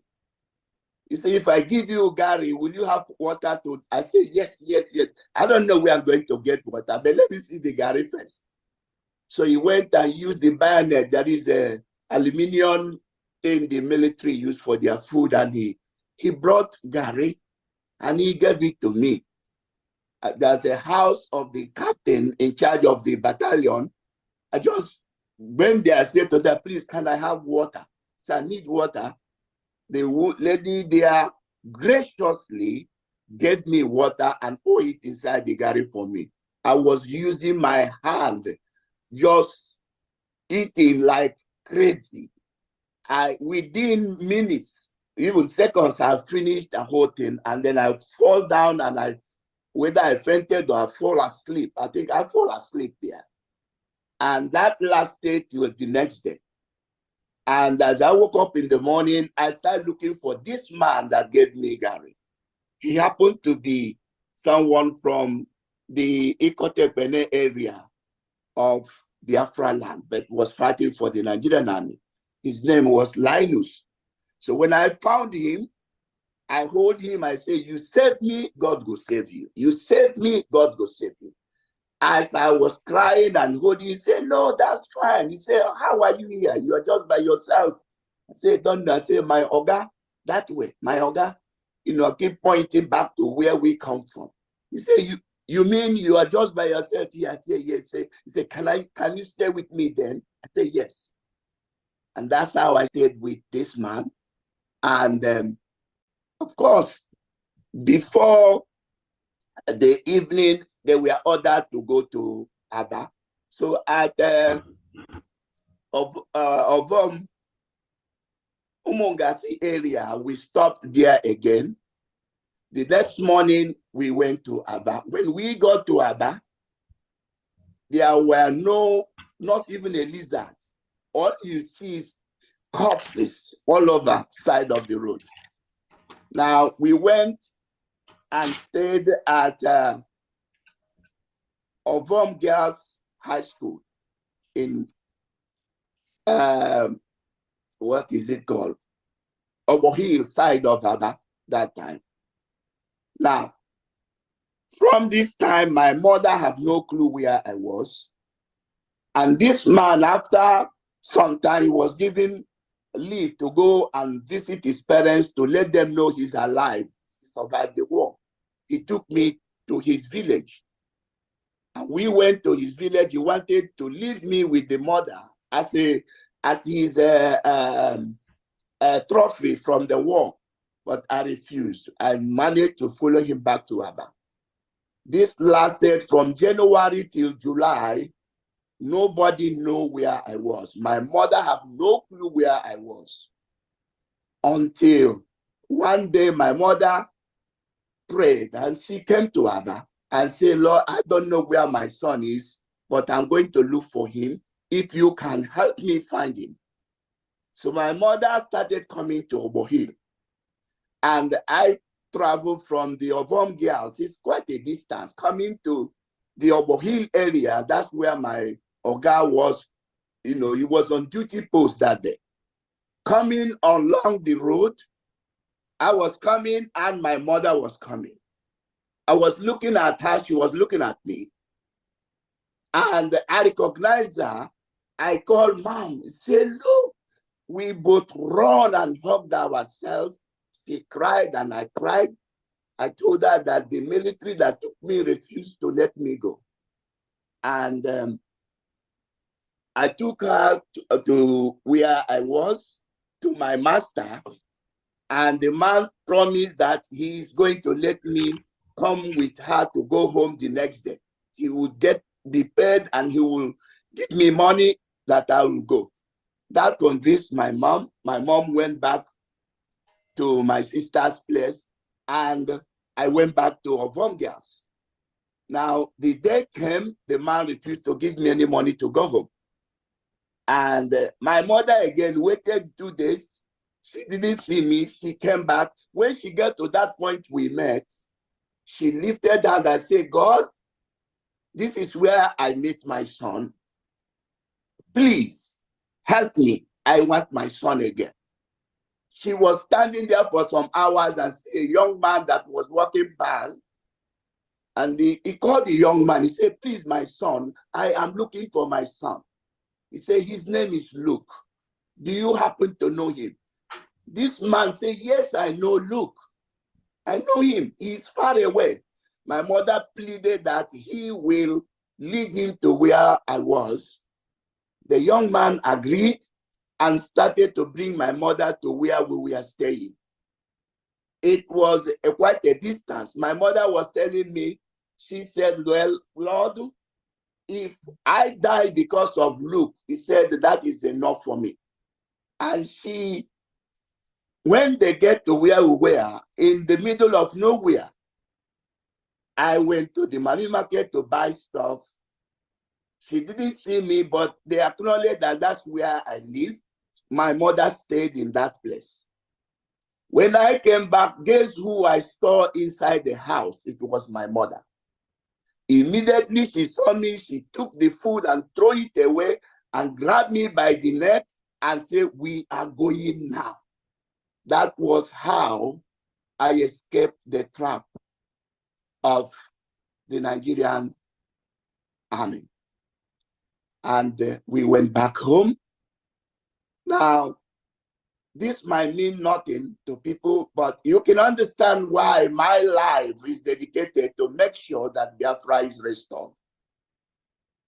We knew exactly what the pain, the agony, the loss of hope and hopelessness that Nigeria has brought to us. Children of my time, we did not know what school is. After the war, we began to survive. I look back today where I am and what I have become. I owe it all to my Creator. And having seen what I went through, I don't want my children to go through the same. And I want to thank my Prime Minister. I mean, this morning, in his morning, when in his State of the Union broadcast, it wasn't just dedicated to the fallen heroes, but we are celebrating the living heroes of today. And every one of us in this cabinet, we are all heroes who want to make sure that Biafra come in our time, and is coming. Thank you. Sorry for taking, this is a very passionate aspect of my life that many people have no clue about. But what best time to share if not like today? And this is why we don't want this to repeat anywhere. Thank you, my honorable ministers, for hearing this from me. God bless you. God bless you. Thank you so much. Thank you so much. It's unbelievable. Thank you, so Sir much. Luke. Thank you so much. Honor you. Thank you. We honor all that suffered. Yes. And thank you for your service. Biafra, we must get. Amen. There's no other way. And as Nigeria watches, they know they inflicted pain on us. They know we are angry. And they know we are going to destroy Nigeria for what they did to us. There's no going back. Thank you, sir. Honorable Chukwu Manjoko, you take the mic.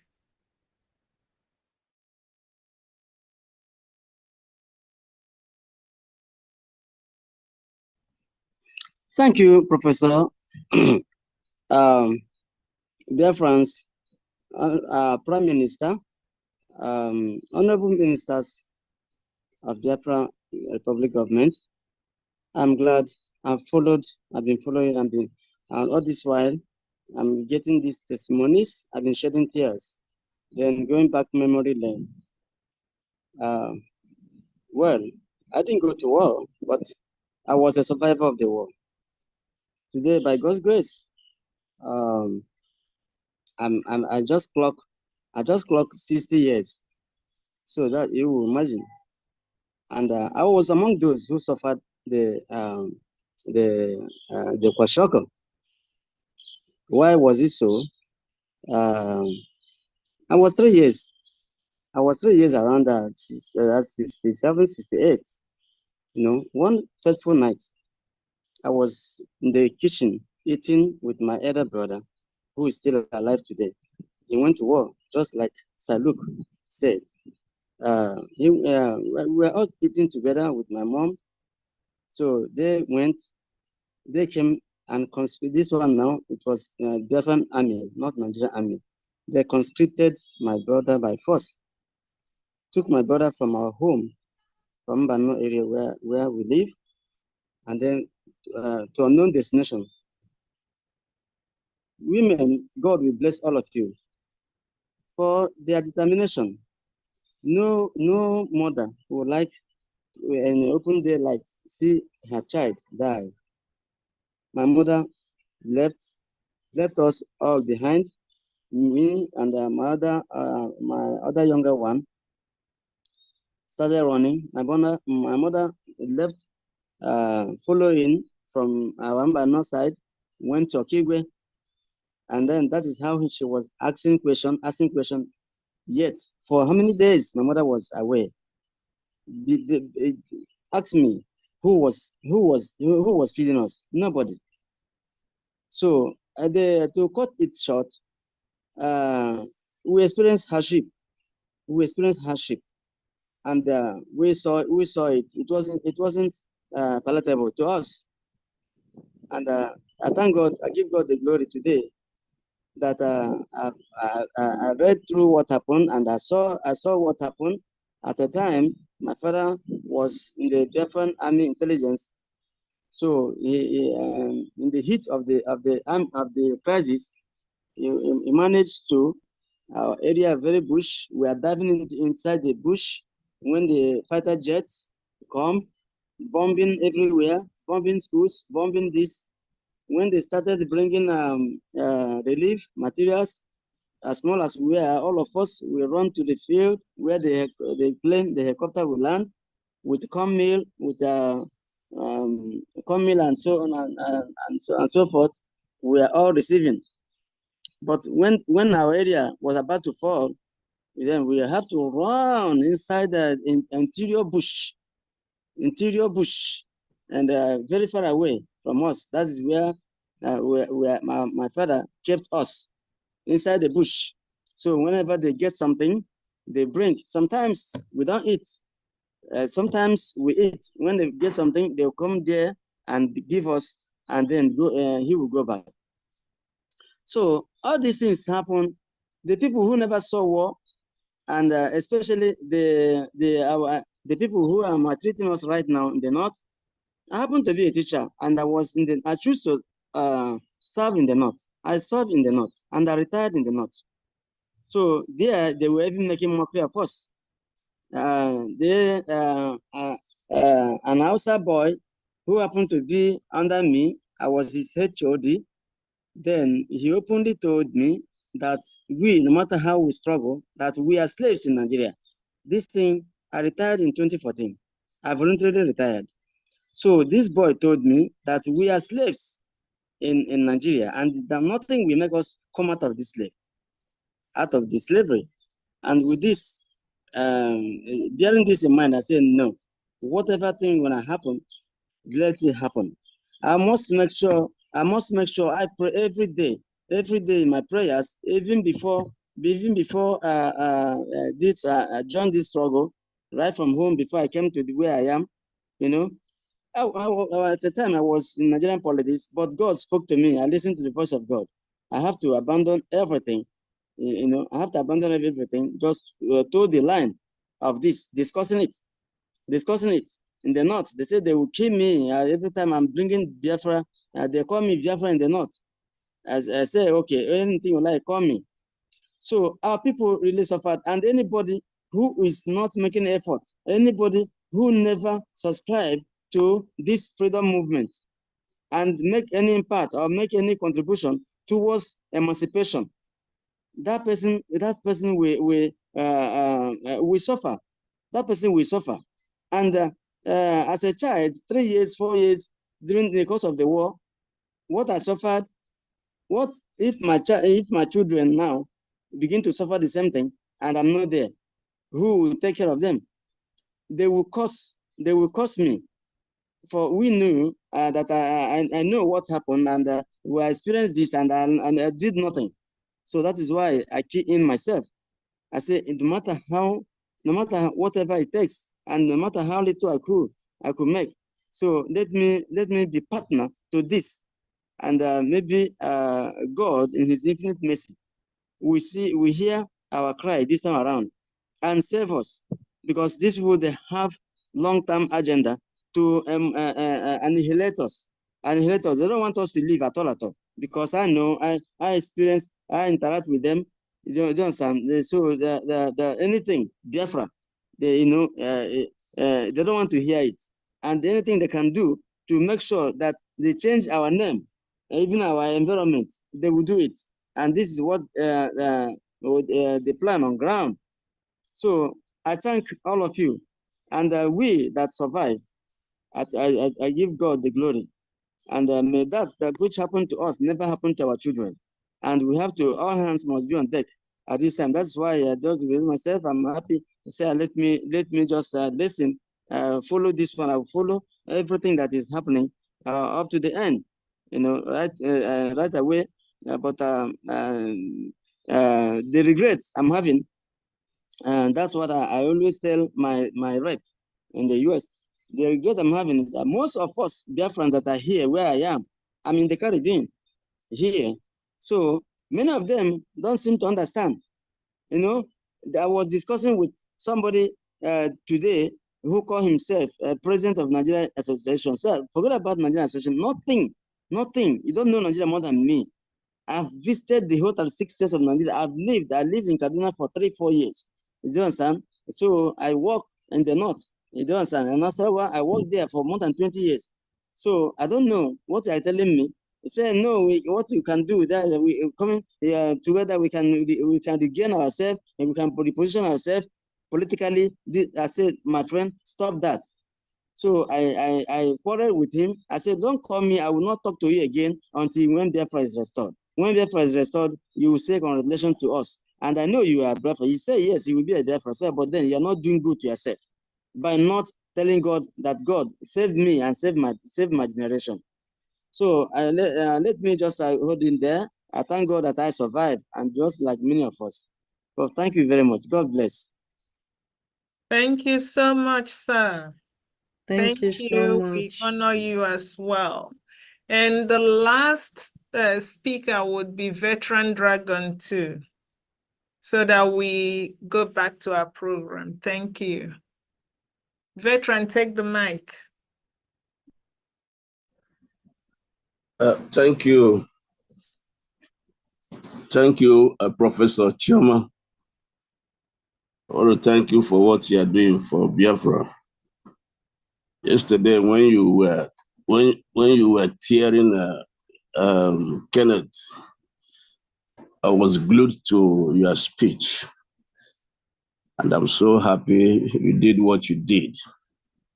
And I know by now you should feel like he was never born, he was never alive to see or to hear you. I want to thank our Supreme Leader, Mazi Nnamdi Kanu. I want to thank our Prime Minister. Today, I have been dancing when I heard that we were expecting 20 million, and we were within 4 million, and then 5 million. I was just telling myself, if we were able to get 15 million, that would be okay. To my surprise, our Prime Minister was making his State of the Nation address, we discovered that we are now 30 million. I'm so happy. God has vindicated us. God is with us. I'm so happy. I was born in Port Harcourt. I'm from Aludo State. I was born in Port Harcourt. That's Wigwacha. I school at where at that time was Umapara Trinity School, primary school. And today they call it Rumapara. Then we're living at Rumokuta. That's where they call Rumokuta.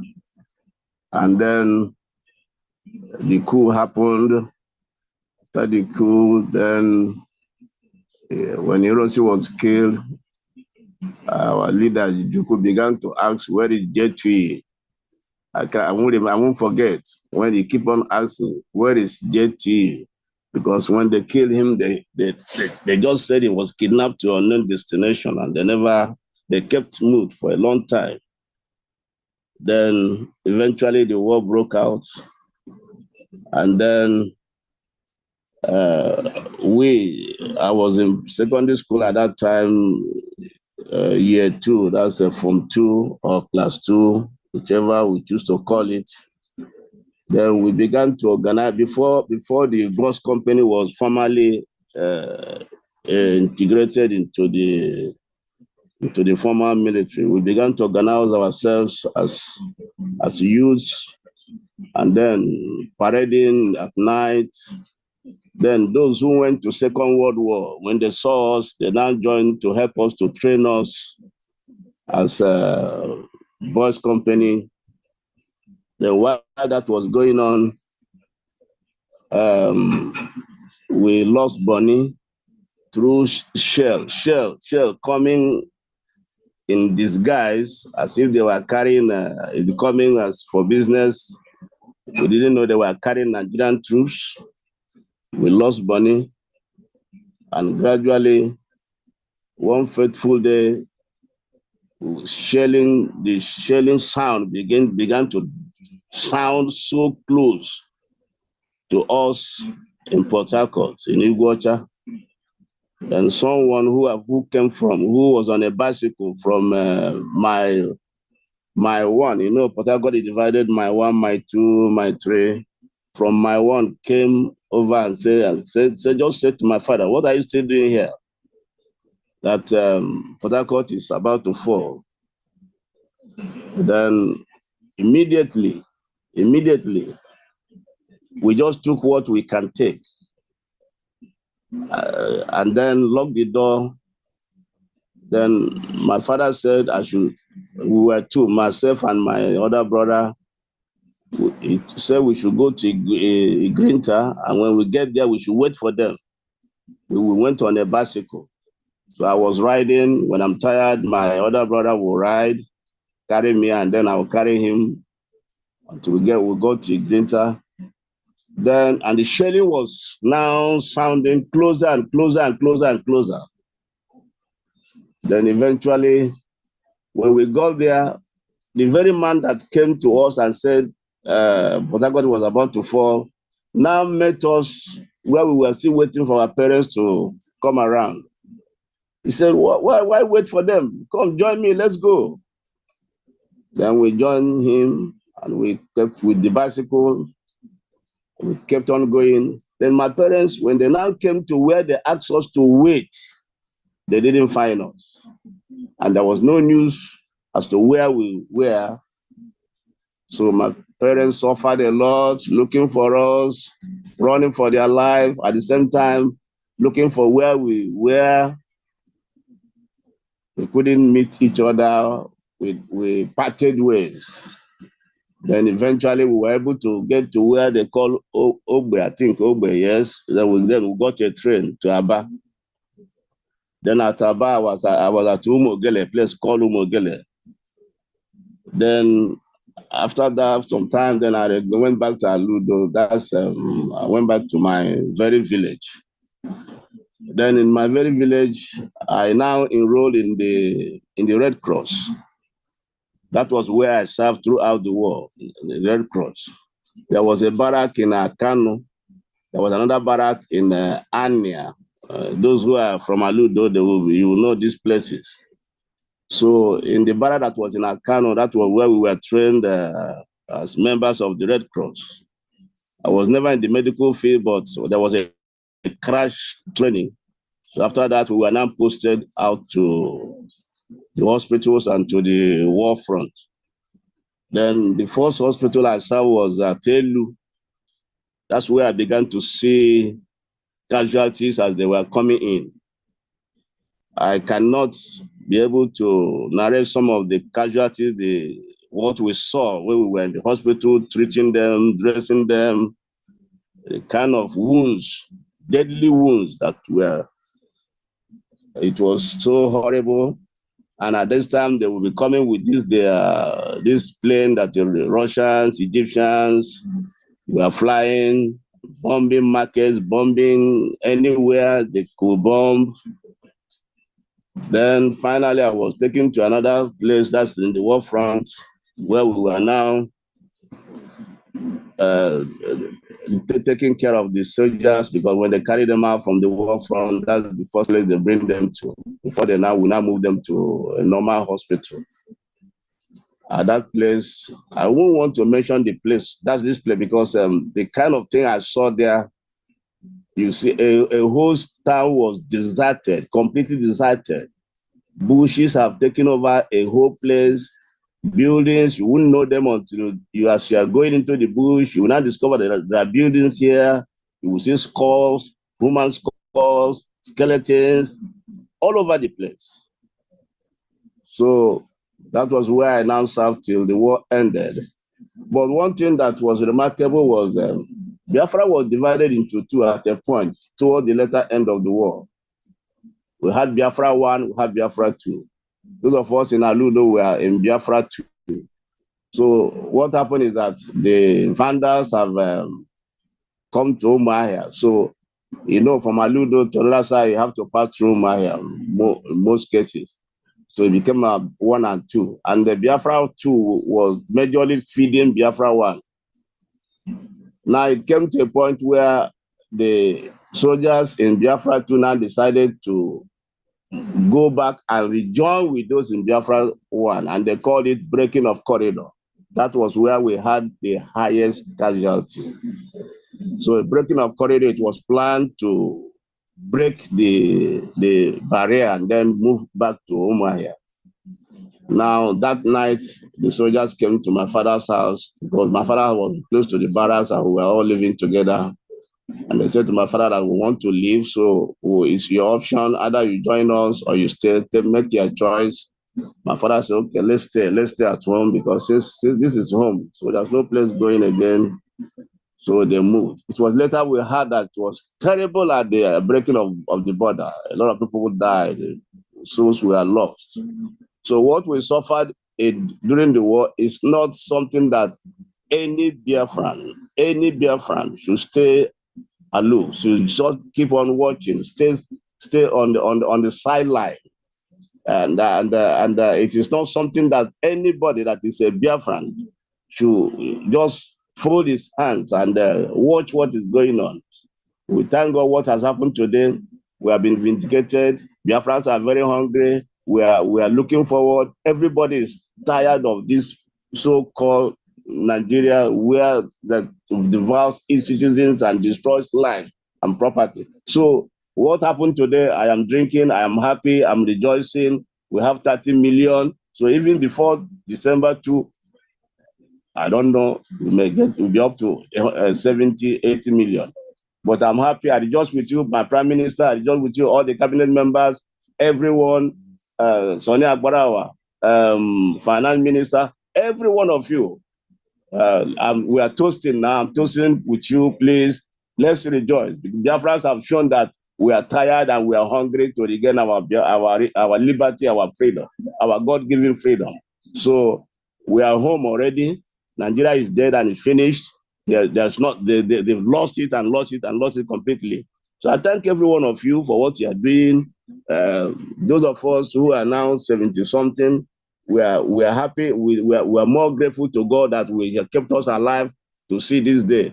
And we believe that in our own time, we're going to enter into Biafra. We're going to see Biafra. Thank you, every one of you, for what you've been doing, for what you have done, for what you continue to do. And I know sooner, we will all be in Biafra, dancing on the streets of Biafra and rejoicing. Thank you, every one of you, for what you are doing. Thank you so much. God bless you. God bless you. Thank you so Thank much, you so much. veteran. Thank you. God bless you, and we honor you. Thank you. All right, dear friends. We all know that fighting for freedom requires commitment, like the one we are making now. It's a commitment. It requires resources, like every Saturday. All of you are donating. Some are also donating even without the eyes of the world seeing them. There are anonymous donors. Fighting for freedom requires everything at your disposal. Your intellectual ability, any form of skill that you have that can serve Biafra. We need that. Biafrans have trusted the BRGIE Prime Minister, and Biafrans are willing to support him with resources that he needs for our freedom. Everybody wants this freedom. And we trust our Prime Minister, and we will support our Prime Minister because we love what he is doing. We've seen the green light. Certain individuals are better living up to this expectation of supporting the Prime Minister with all the resources that he needs than others. If you are not doing that already, please do something. Help Biafra. At this juncture, ladies and gentlemen, please help me or join me to welcome the Biafra Finance Minister, Honorable Oge Nkere. Honorable Oge. Thank you very much, Professor Sherman, for all you're doing. Fellow Biafrans, I'm sorry that my camera is not on. First and foremost, I will say thank you to the God Almighty, Chukwu Okike Abiyama, that gave us life, that created us. And he know why he created Biafrans to live in this beautiful earth. We know the reason why we are here today. That is to remember our heroes, to remember those that have sacrificed in fighting for freedom of their people, fighting for what they believe in. Before I will move forward, Minister of Information, Mazi Sonny Aparawa, please kindly, the video you are about to play, you don't have to, I know it's up to like 5 minute length. If you can just cut it short because of our time, just play it for like 2 or 3 minutes so we can just get the message. Then after that, I will continue. Thank you. Mazi Sonny, can you please play the video? Thanks.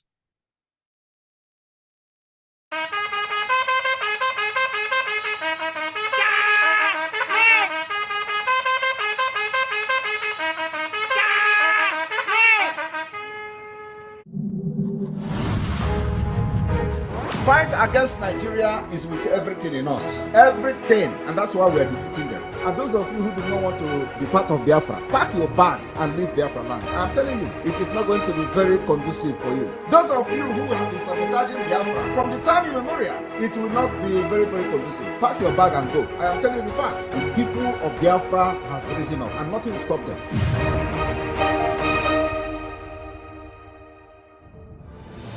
Our focus as a government is to make sure that we secure our land, make sure that our military, our army, our resistance fighters are funded, make sure that we provide them with enough sophisticated weapon, enough material to protect our women and our children. The thing as a government, what we are doing is to make sure that our people are not getting killed like other people in Nigeria are getting killed. It is the responsibility of this Biafra government. And that responsibility we are going to take till the day of the declaration of the restoration of independence of Biafra.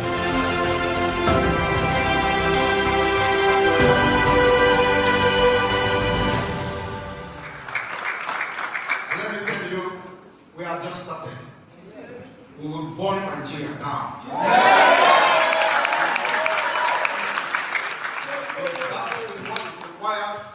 To protect our people, protect our land, we will burn them down. Yes. And after that, therefore we come. I want you to understand that if you want peace, you prepare for war. Yes. What I've seen for the past 2 years is nothing to write home about. It's not anywhere in the media. Our people are being butchered, head chopped off by the people who are supposed to be protecting those people. The people they call governors in the southeast part of Biafra has become the Jews.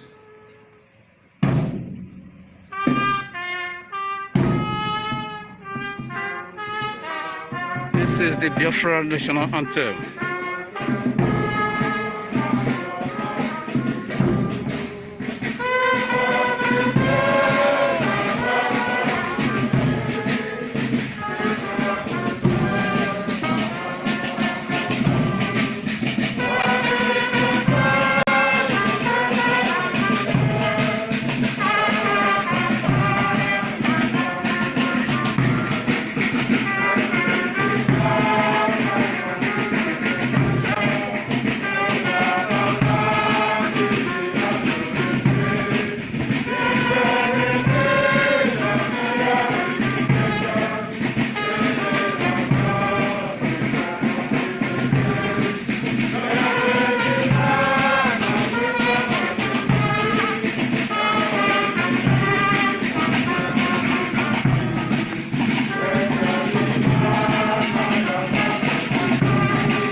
7 rows, 14 rows, 21 rows. I love to go. Man, beat.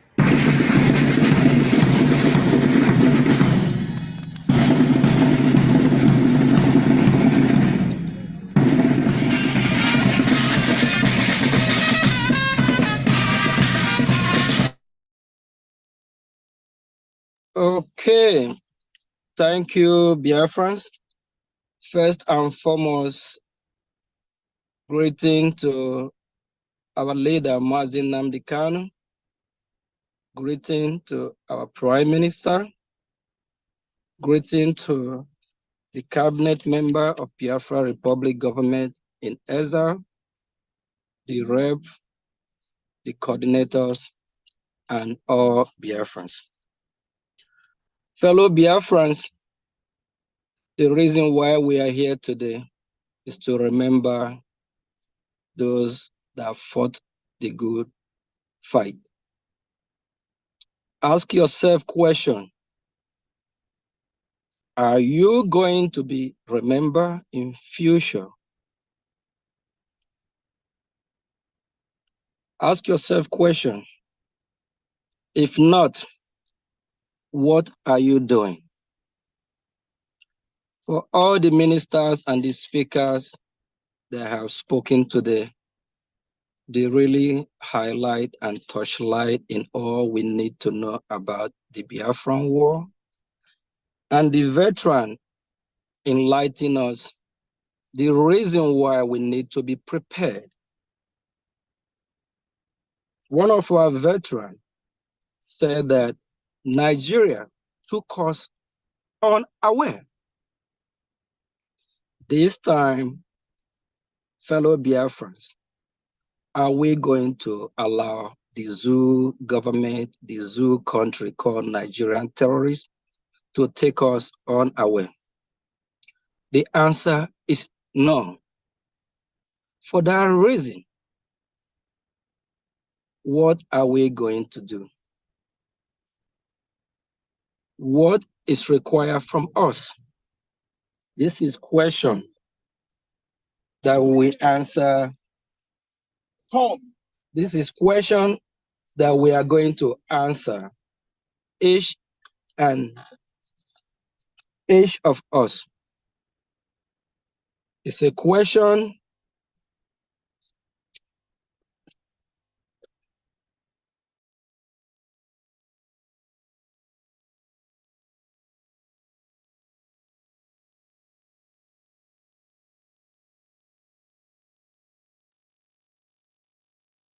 Minister, we lost you.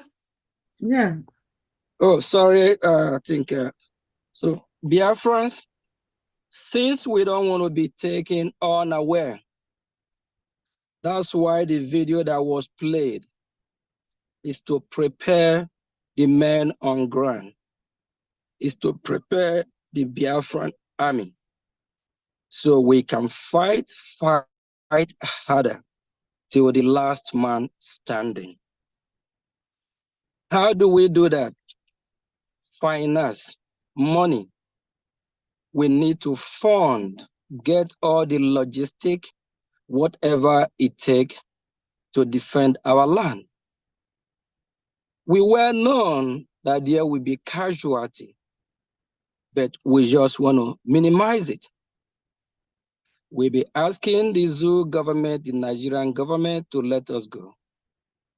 Just like what happened in Egypt.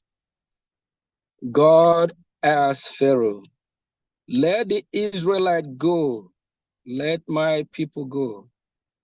And Pharaoh refused. What happened in Egypt will happen in Nigeria if they refuse to let us go. Our leader, Mazin Nnamdi Kanu, said Nigeria will be worse than Somalia. There's ongoing war as I speak. We all know that. How do we fight this battle?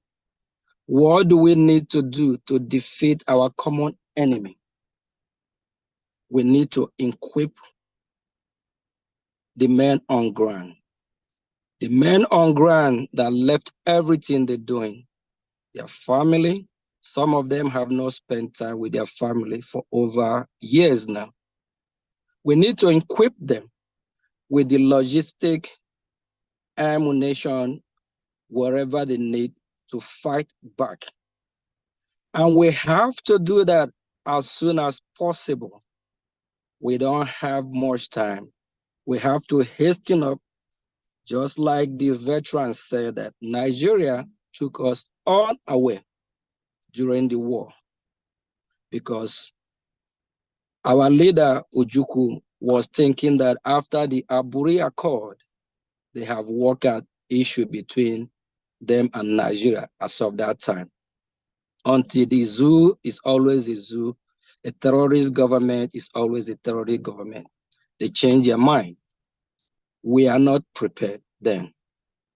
We have to be prepared mentally, physically, especially financially. If you are contributing towards the struggle, please, we appreciate you. We want you to do more. And for those of you that are asking, when is this Biafra going to come? Is Biafra coming this year? We're already in Biafra.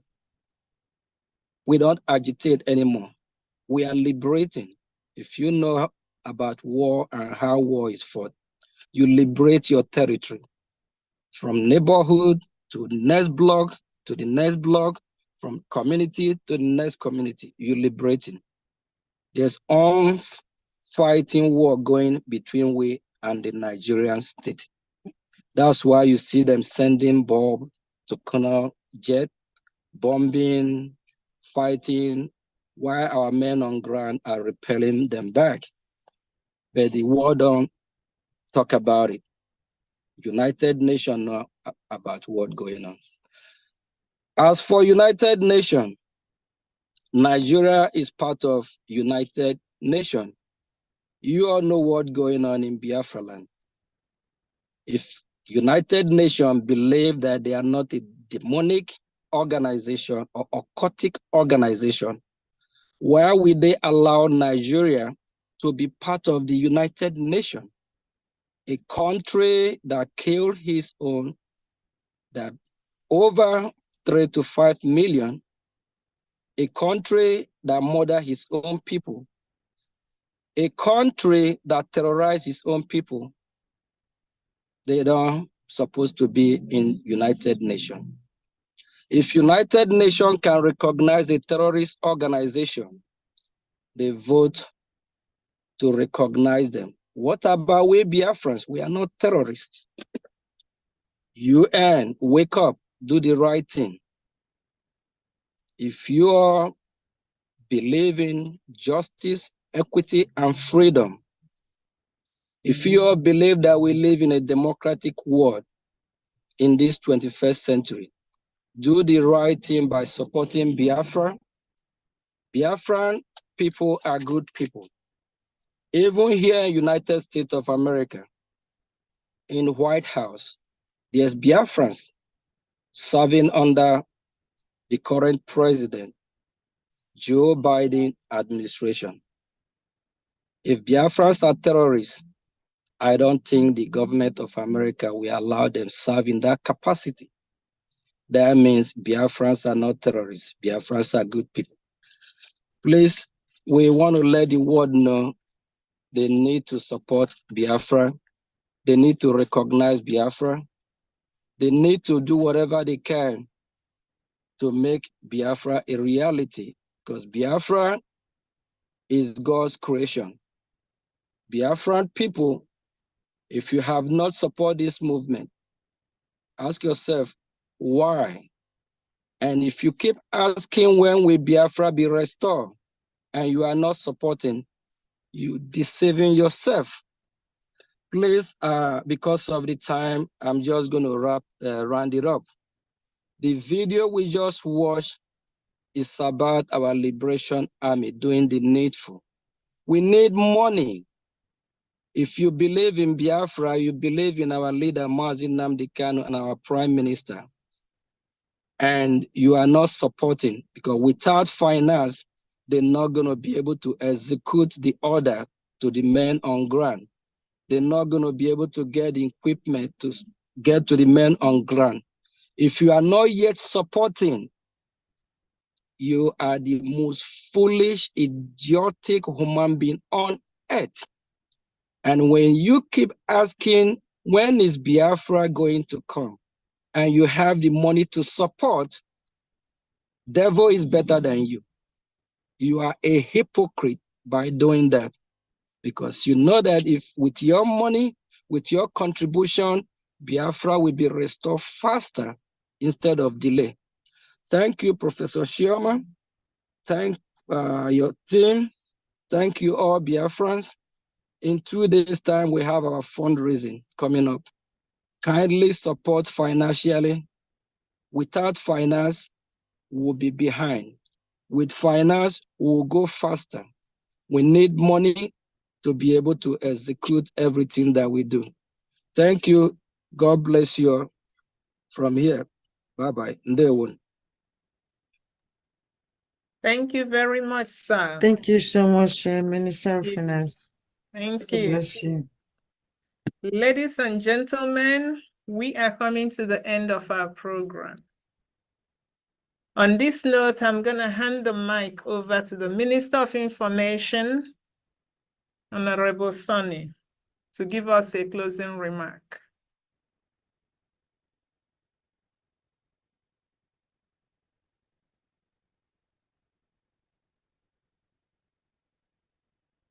Minister Sonny, are you here?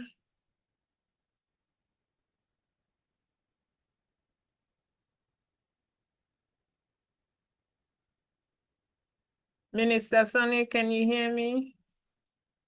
All right. Minister Sonny is not around. Minister. Yeah. Oh, Yeah, okay. I'm Here he here. comes. I'm here. Yeah, I was trying to get everything back and okay. So I'm here now. I'm here now. Thank you, sir. Your closing remark. Thank you, the minister from where everything is happening. That is how I would prefer to call you, the minister from where everything is happening. And the wonderful cabinet that you have. You have a wonderful cabinet here alongside with you. And you also have Mazi Uche.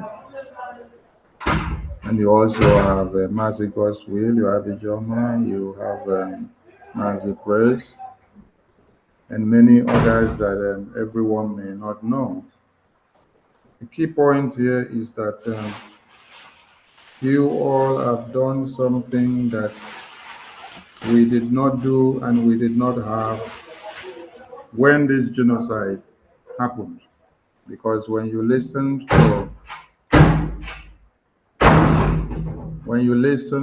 to all the genocidal survivors of 66 to 67, you will always picture something that says there is something we did not do right. There was something we did not do right. But in this very dispensation, the Biafra Security Administration Department, the Biafra Referendum Electoral Forum, the Biafra Administration and Database Forum, whichever grammar that we can use to quantify the beautiful work that you all are doing, have made a great difference. Yes, dead bodies of our babies littered. Many of us were also butchered. Many of us survived. As we continue to remember our heroes who fell, we do well to count on those that are standing tall and those that have come to connect the dots. And the strides that will be spoken of us today as the heroes of yesterday in the nearest future. As we speak now, we call the names of our general and eternal leader, Ojukwu, and we call Philip Effiong. We call the likes of Obosi and Kaduna and Zoku. And then we also call our Honorable Minister here, Mwabweze Emmanuel, our veteran Dragon, our Papa Luke here, and many others that we've not mentioned their names. Same way, your names will be read out from the archives of Biafra tomorrow, that in 2023, there was a government in exile led by a prime minister who came up to make a difference that was not made since 1966 to 70 genocide. It is not all about what we say, but it will be worth quantified when we do the doing. Because Biafrans have done something wonderful within days. We started the Biafran referendum early voting in February 1st. And then today, in 30th of May, 2024, over 30 million votes have counted. So if they said we are, according to their fraudulent statistics of One Nigeria, that we are over 70 million or 70 million thereabouts, and then a cross-section of the Ibibio and the Efik and the Urobo and the Shekiri and the Igala and the TV have not participated immensely, as in 90% of their participation, then yet you have gotten 30 million votes. What will be our total vote at the end of the day? Do you now understand the fraud that has existed? The same way they brought out a map, they situated us in the southern part of the map. And then we now saw where they said the east is pointing, where you now see Gombe, Nasarawa coming down. So how come we are situated in the map in the southern part, then you decide to call some other people and dissect us and say we are south-south, when there's nothing like south-south? And in your own case, you cannot also say that you are not north. It's only the Biafran people that you must classify as south-south. You can't classify the northern Fulanese as north-north, so that you will understand a way of being able to capture the land and use it in emasculating them to take all what does not belong to them. So if we are to take that their map, that means from Gombe, Nasarawa, coming down to the south, they are all Biafrans now. Because when they want to play this divide and rule and conquer system tool, they end up exposing and disgracing themselves. We want to thank all Biafrans who have made the Biafran government in exile a success. Yes, we are Biafran government in exile. And when you listen to Shehu with the news broadcasters on whether TV or Channel Television, they admitted something. They said, yes, the IPOB are the Biafrans back home.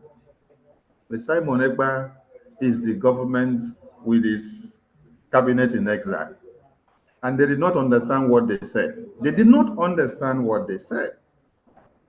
The real IPOB, the indigenous people of Biafra, are those ones that are suffering the brunt of One Nigeria, that are in Biafra land and in the entire One Nigeria.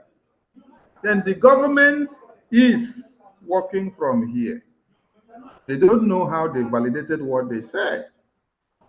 So Biafran people back home, you have made the Biafran government in exile to be a success in all the strides by making sure we see over 30 million votes in the first phase of the early voting.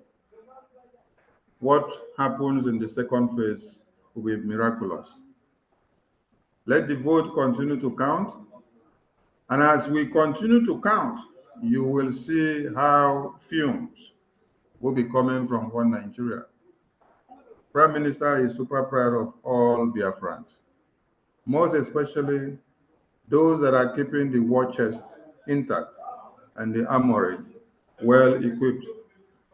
Because one of our war veterans said they took us unawares.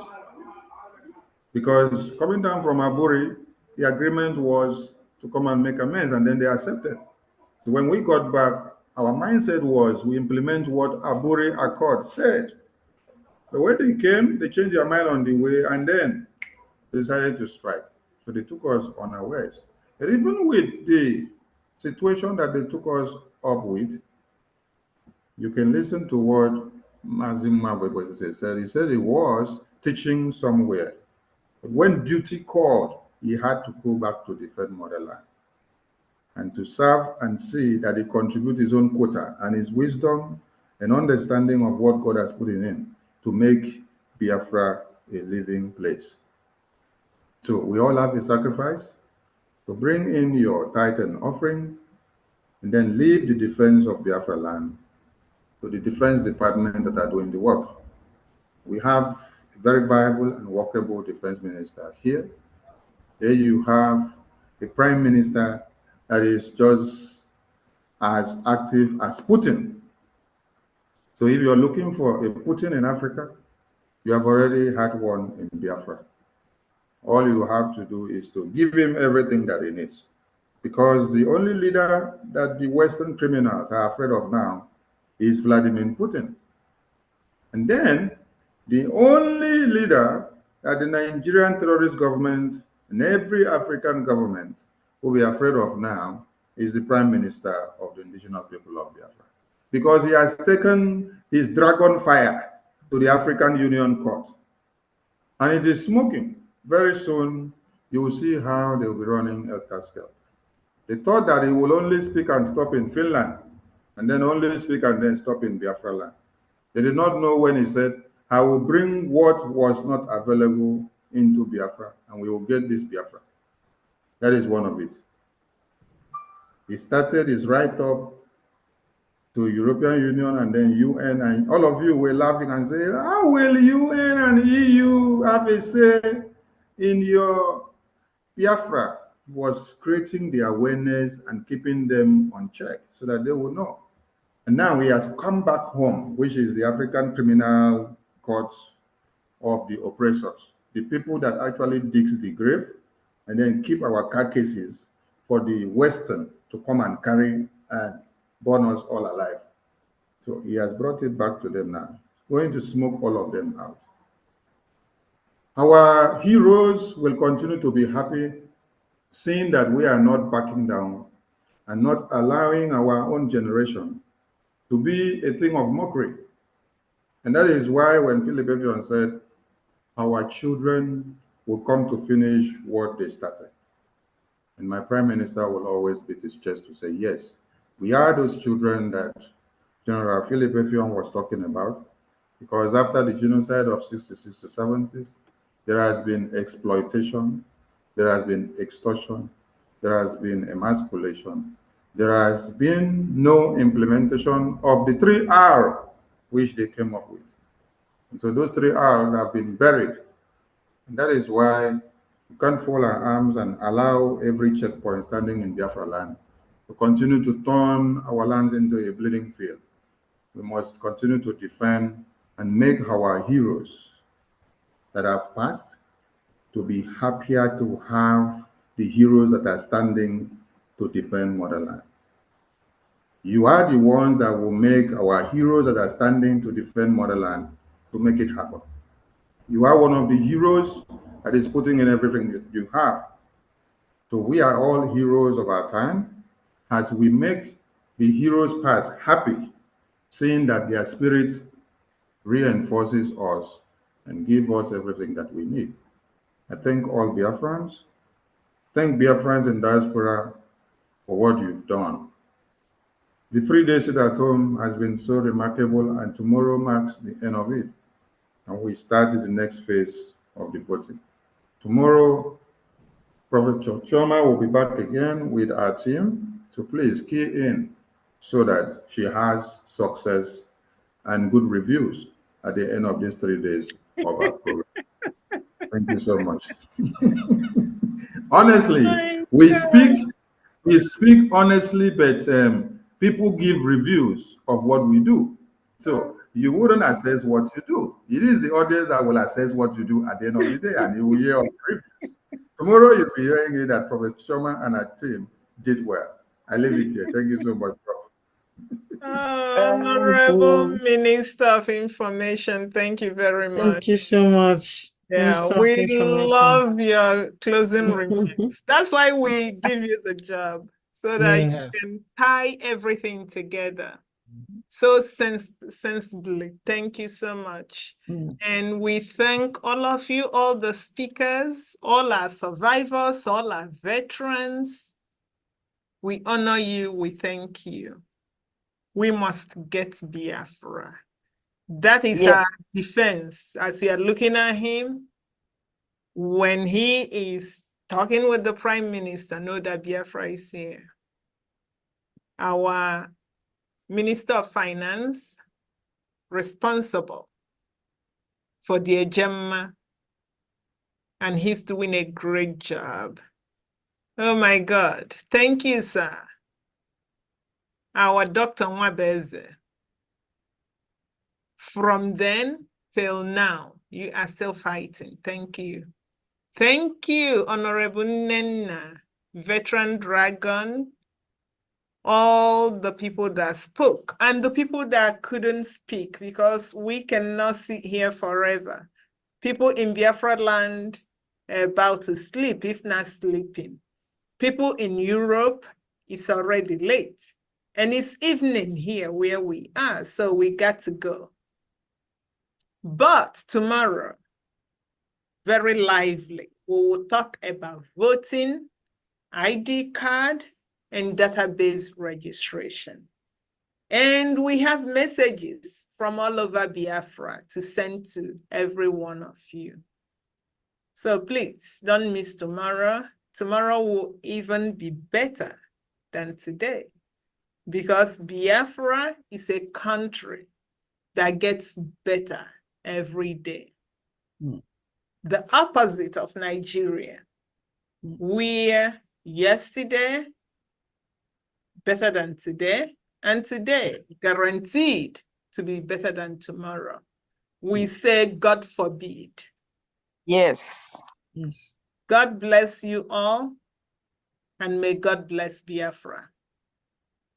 Good night, Thank you so everyone. much. Thank you very much. Thank you. Thank you so much. Thank you. Thank you so much. God bless you too. Thank Thank you, everyone. Thank you, all of Thank you. you. Thank you, everyone. Dear team, Thank you Mass, so When you much. going home, Mass, remember. Jerem, all Wonderful of team. you. We didn't start this war. Biafra You Unite. did.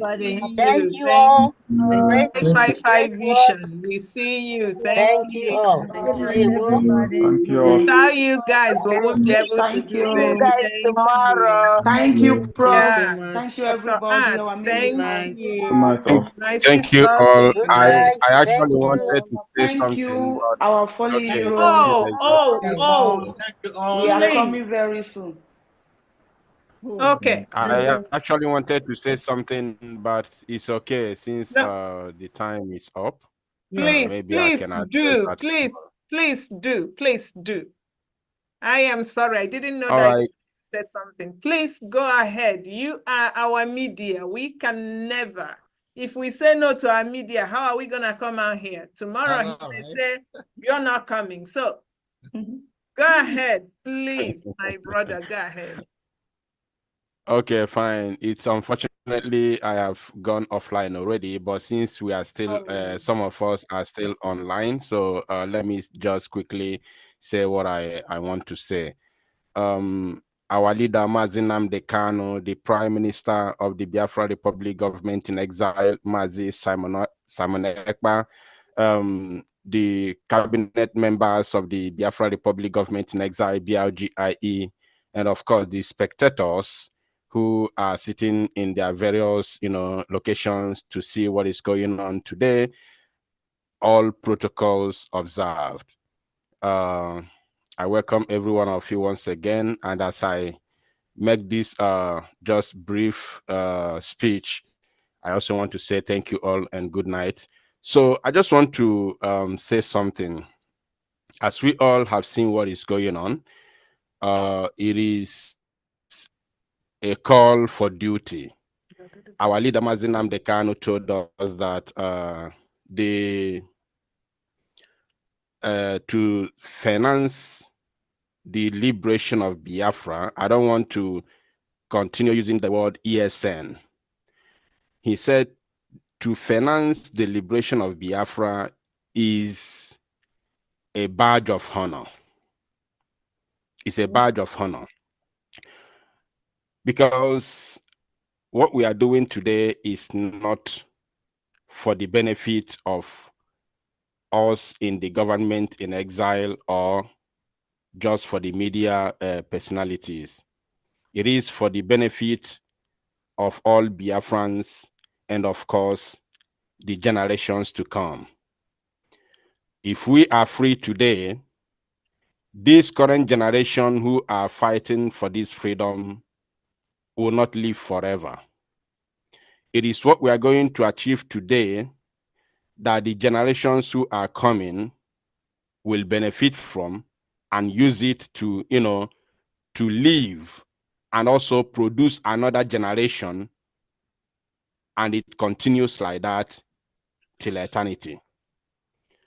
But if we fail today, which God forbid we can never fail, then we are not going to be the one to suffer it alone, but our next generations unborn will as well suffer for it.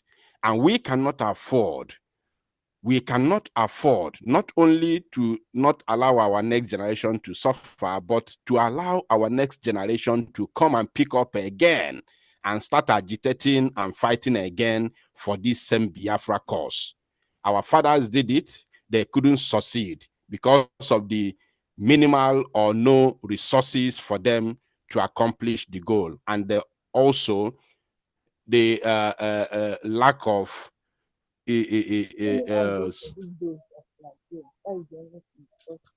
someone is making noise. Please, can you mute yourself? MIA2, can you mute yourself, please? Because of the lack of resources, our fathers were not able to execute the plan. And of course, as one of the veterans said, that we were taken unawares. So right now our eyes are open, our eyes are on the ball. So we cannot afford to blink the eyes that we have set on the ball. We must make sure that the eyes are open and keep marching relentlessly until we hit the promised land. So I don't want to talk too much. I don't want to take much of our time. I also want to address one thing that the first veteran who spoke, Veteran Wabueze, said.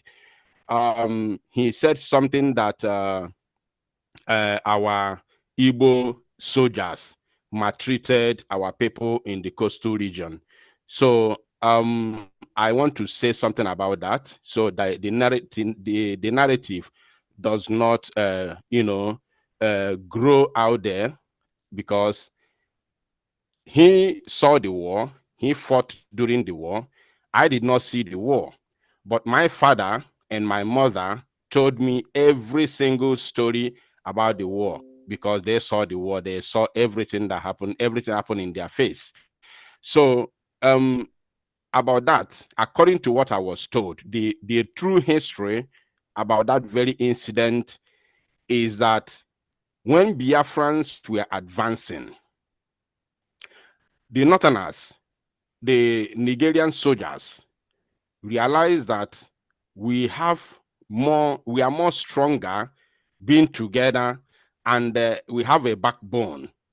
Philip Effion is from the coastal region, including other soldiers, other Biafran soldiers who are also hell-bent in securing Biafra land and making sure that we never lost the war. So we had a lot of soldiers from coastal region who fought side to side with Igbo soldiers during the Biafra war. So Now, what the Nigeria did when they introduced the divide and rule tactics, they camouflaged. They removed the Nigerian soldiers. Yeah. They used the uniform of some of the Biafran soldiers that they killed. They wore the uniform, and they invaded the coastal, especially the Iguacha, especially where they call River State today. They invaded the coastal region and started maltreating the locals in that area.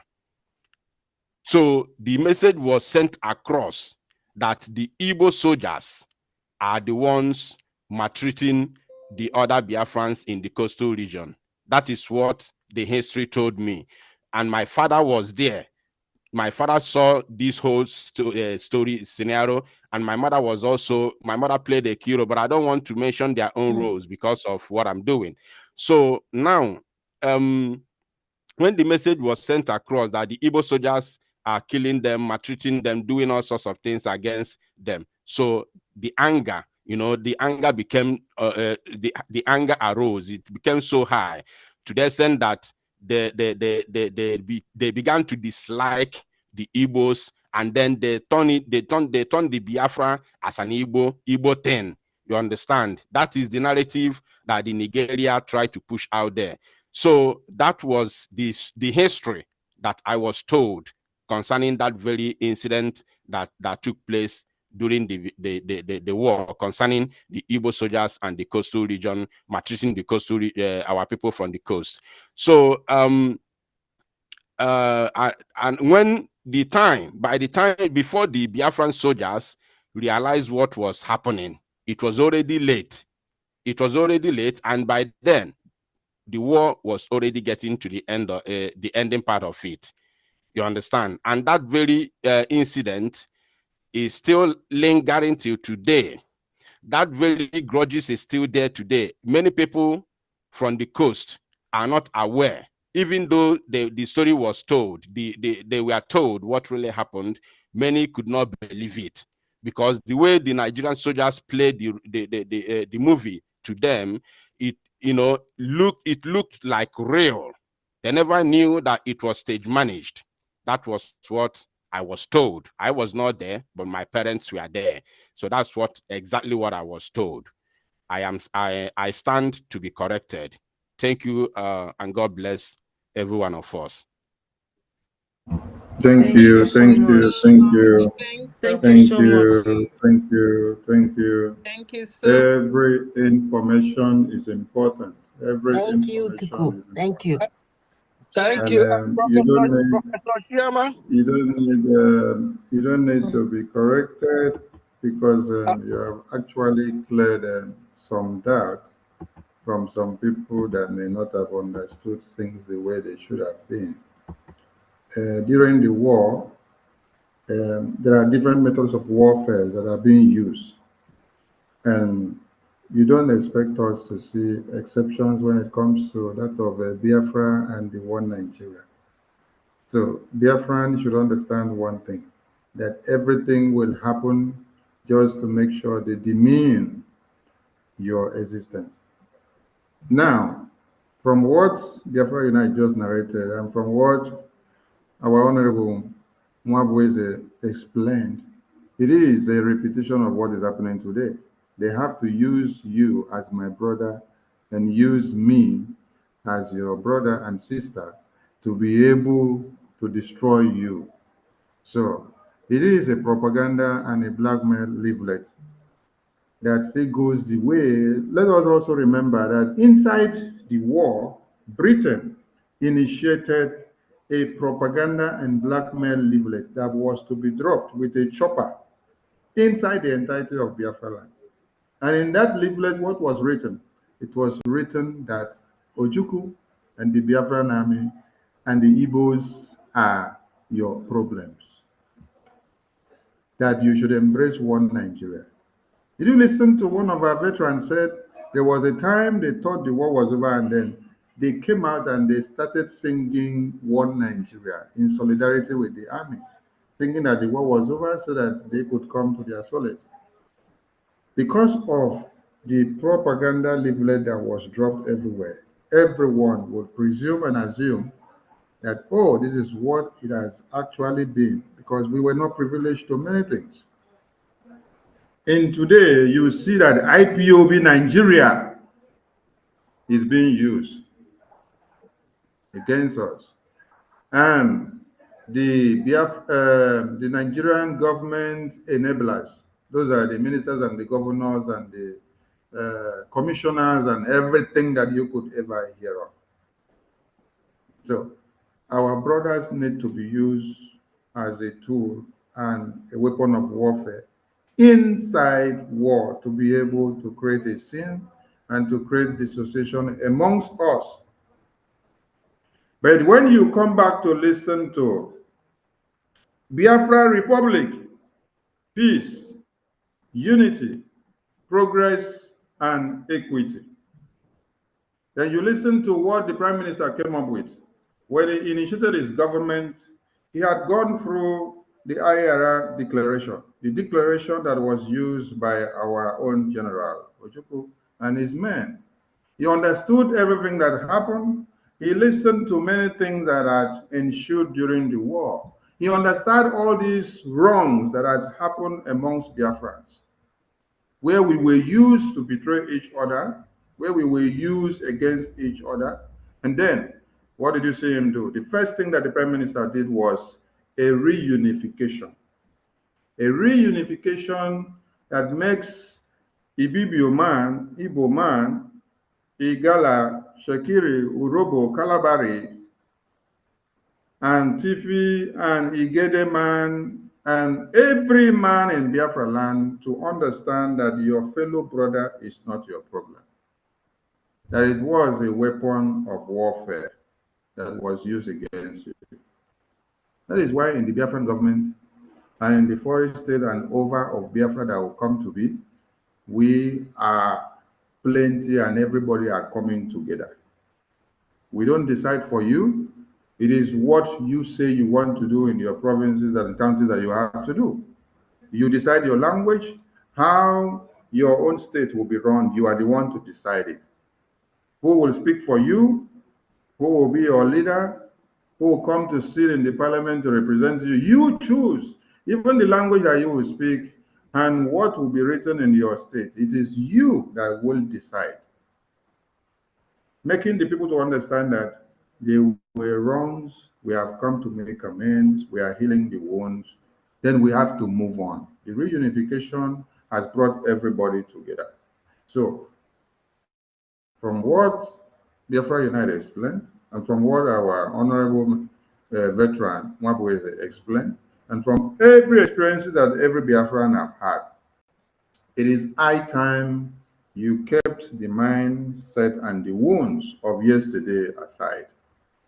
Because the enemies had created this for you to always come back, pointing accusing fingers at my defense minister, Nkwacha, and Chioma, and Obi, and Becky, and Sonny, and Love, and Biafra Unite, and Mwabweze to be your problem. It is a way it was created, so that I will always be your problem as our brothers.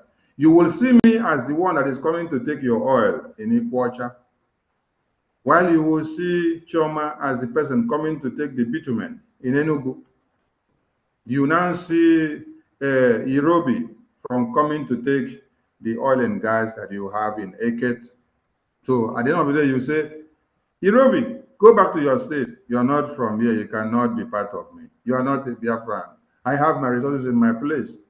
Then instead of you to even allow Irobi to come for people to talk as brothers and sisters, you will prefer that a Fulani man will be the one in charge, and then you will be doing security guard for the Fulani man to collect a penny. So we understand the wounds. The Prime Minister took time to see a way of healing these wounds. That is why the reunification, the creation of a de facto, and the government in exile, encompassing everybody from the entirety of Biafra land. So that you can come and sit down and tell us what happened to you. What did your people talk about as a problem? What did they say happened before? Yes, it is where we dialogue. Most of you have not seen how the cabinet meetings of the Biafran government in Israel happened. Maybe you have seen some which we televised when we had to endorse some articles or some orders or some act that came up. You saw that it is an open-minded forum where every ministers and representative have the ability to open up and then speak what the people perceive. You present it and you have a visionary and the most listening and ever hearing minister, a prime minister that is ready to listen to all of you, assimilate what you say, then have everything and tell you what and how, and then give his opinion. And he will not enforce anything on you. He will allow everybody to cast a vote in the cabinet. So what else do you need from a prime minister and a government that is coming to be done that? So Biafrans, we appreciate every contributions. It's good we say things and explain things the way we didn't know and the way we had it, so that clarifications will come. We will need to heal our wounds and then move on. So we appreciate this very government. We appreciate everything that may have happened, even if your father was fighting in the side of one Nigeria. Don't hold it against your father, because it is what happens in war. When a father has to give the wife, okay, let me go back to the Bible. What did Abraham do to the wife when he told the wife, you can tell the man that you are not my married wife? Because they had a favor that they needed and they wanted to hide something to get to something. So you need to use something when you're playing the game of warfare. And one Nigeria is one place that they can use everything. The West is using the terrorists. Let me explain this one very well. The West is using the terrorists that they have in the entire world to play their own game of supremacy. America, UK, Europe, and every other criminals, they are using the terrorists, all these Islamic jihadist terrorists, they are using them to play their game of supremacy. At the end of the day, you hear Gaddafi was killed. Nkrumah was killed. You now hear, the other person in Congo was killed, Patricia Lumumba. What led to their killing? What happened? Why did they kill them? Because these people have something to get. They must kill you off so that they can sit down and divide the belongings and the natural resources of Africa to their own interests. So they are using the terrorists now to play their own game. So if one Nigeria had happened to use your father or your mother to play the game, do not hold it against your father, because your father would have loved and rejected to be where his brothers and sisters are. Okay, didn't you hear what Ambassador Luke Iwunze said? Ambassador Luke Iwunze said he was captured against his will to be the armor bearer to a Biafran army personnel. What would you have expected him to do? A little boy of 8, 9 to carry a weapon and then decide to kill a huge, gigantic man? No. You have to just play in to see what happens and how far you get yourself back. I thank you all as you tap wisdom from Professor Choma and our team. And they will go from here. All right. Thank you very much. Thank you, everybody. I think that we've done justice to today's program. We will see you here tomorrow. Dr. Irobi, please check your phone and get back to me, please. Thank you so much, everybody. May God bless you. May God bless Biafra. Have a good night. Thank you. Good night. Bye-bye. Thank you all. Bye-bye.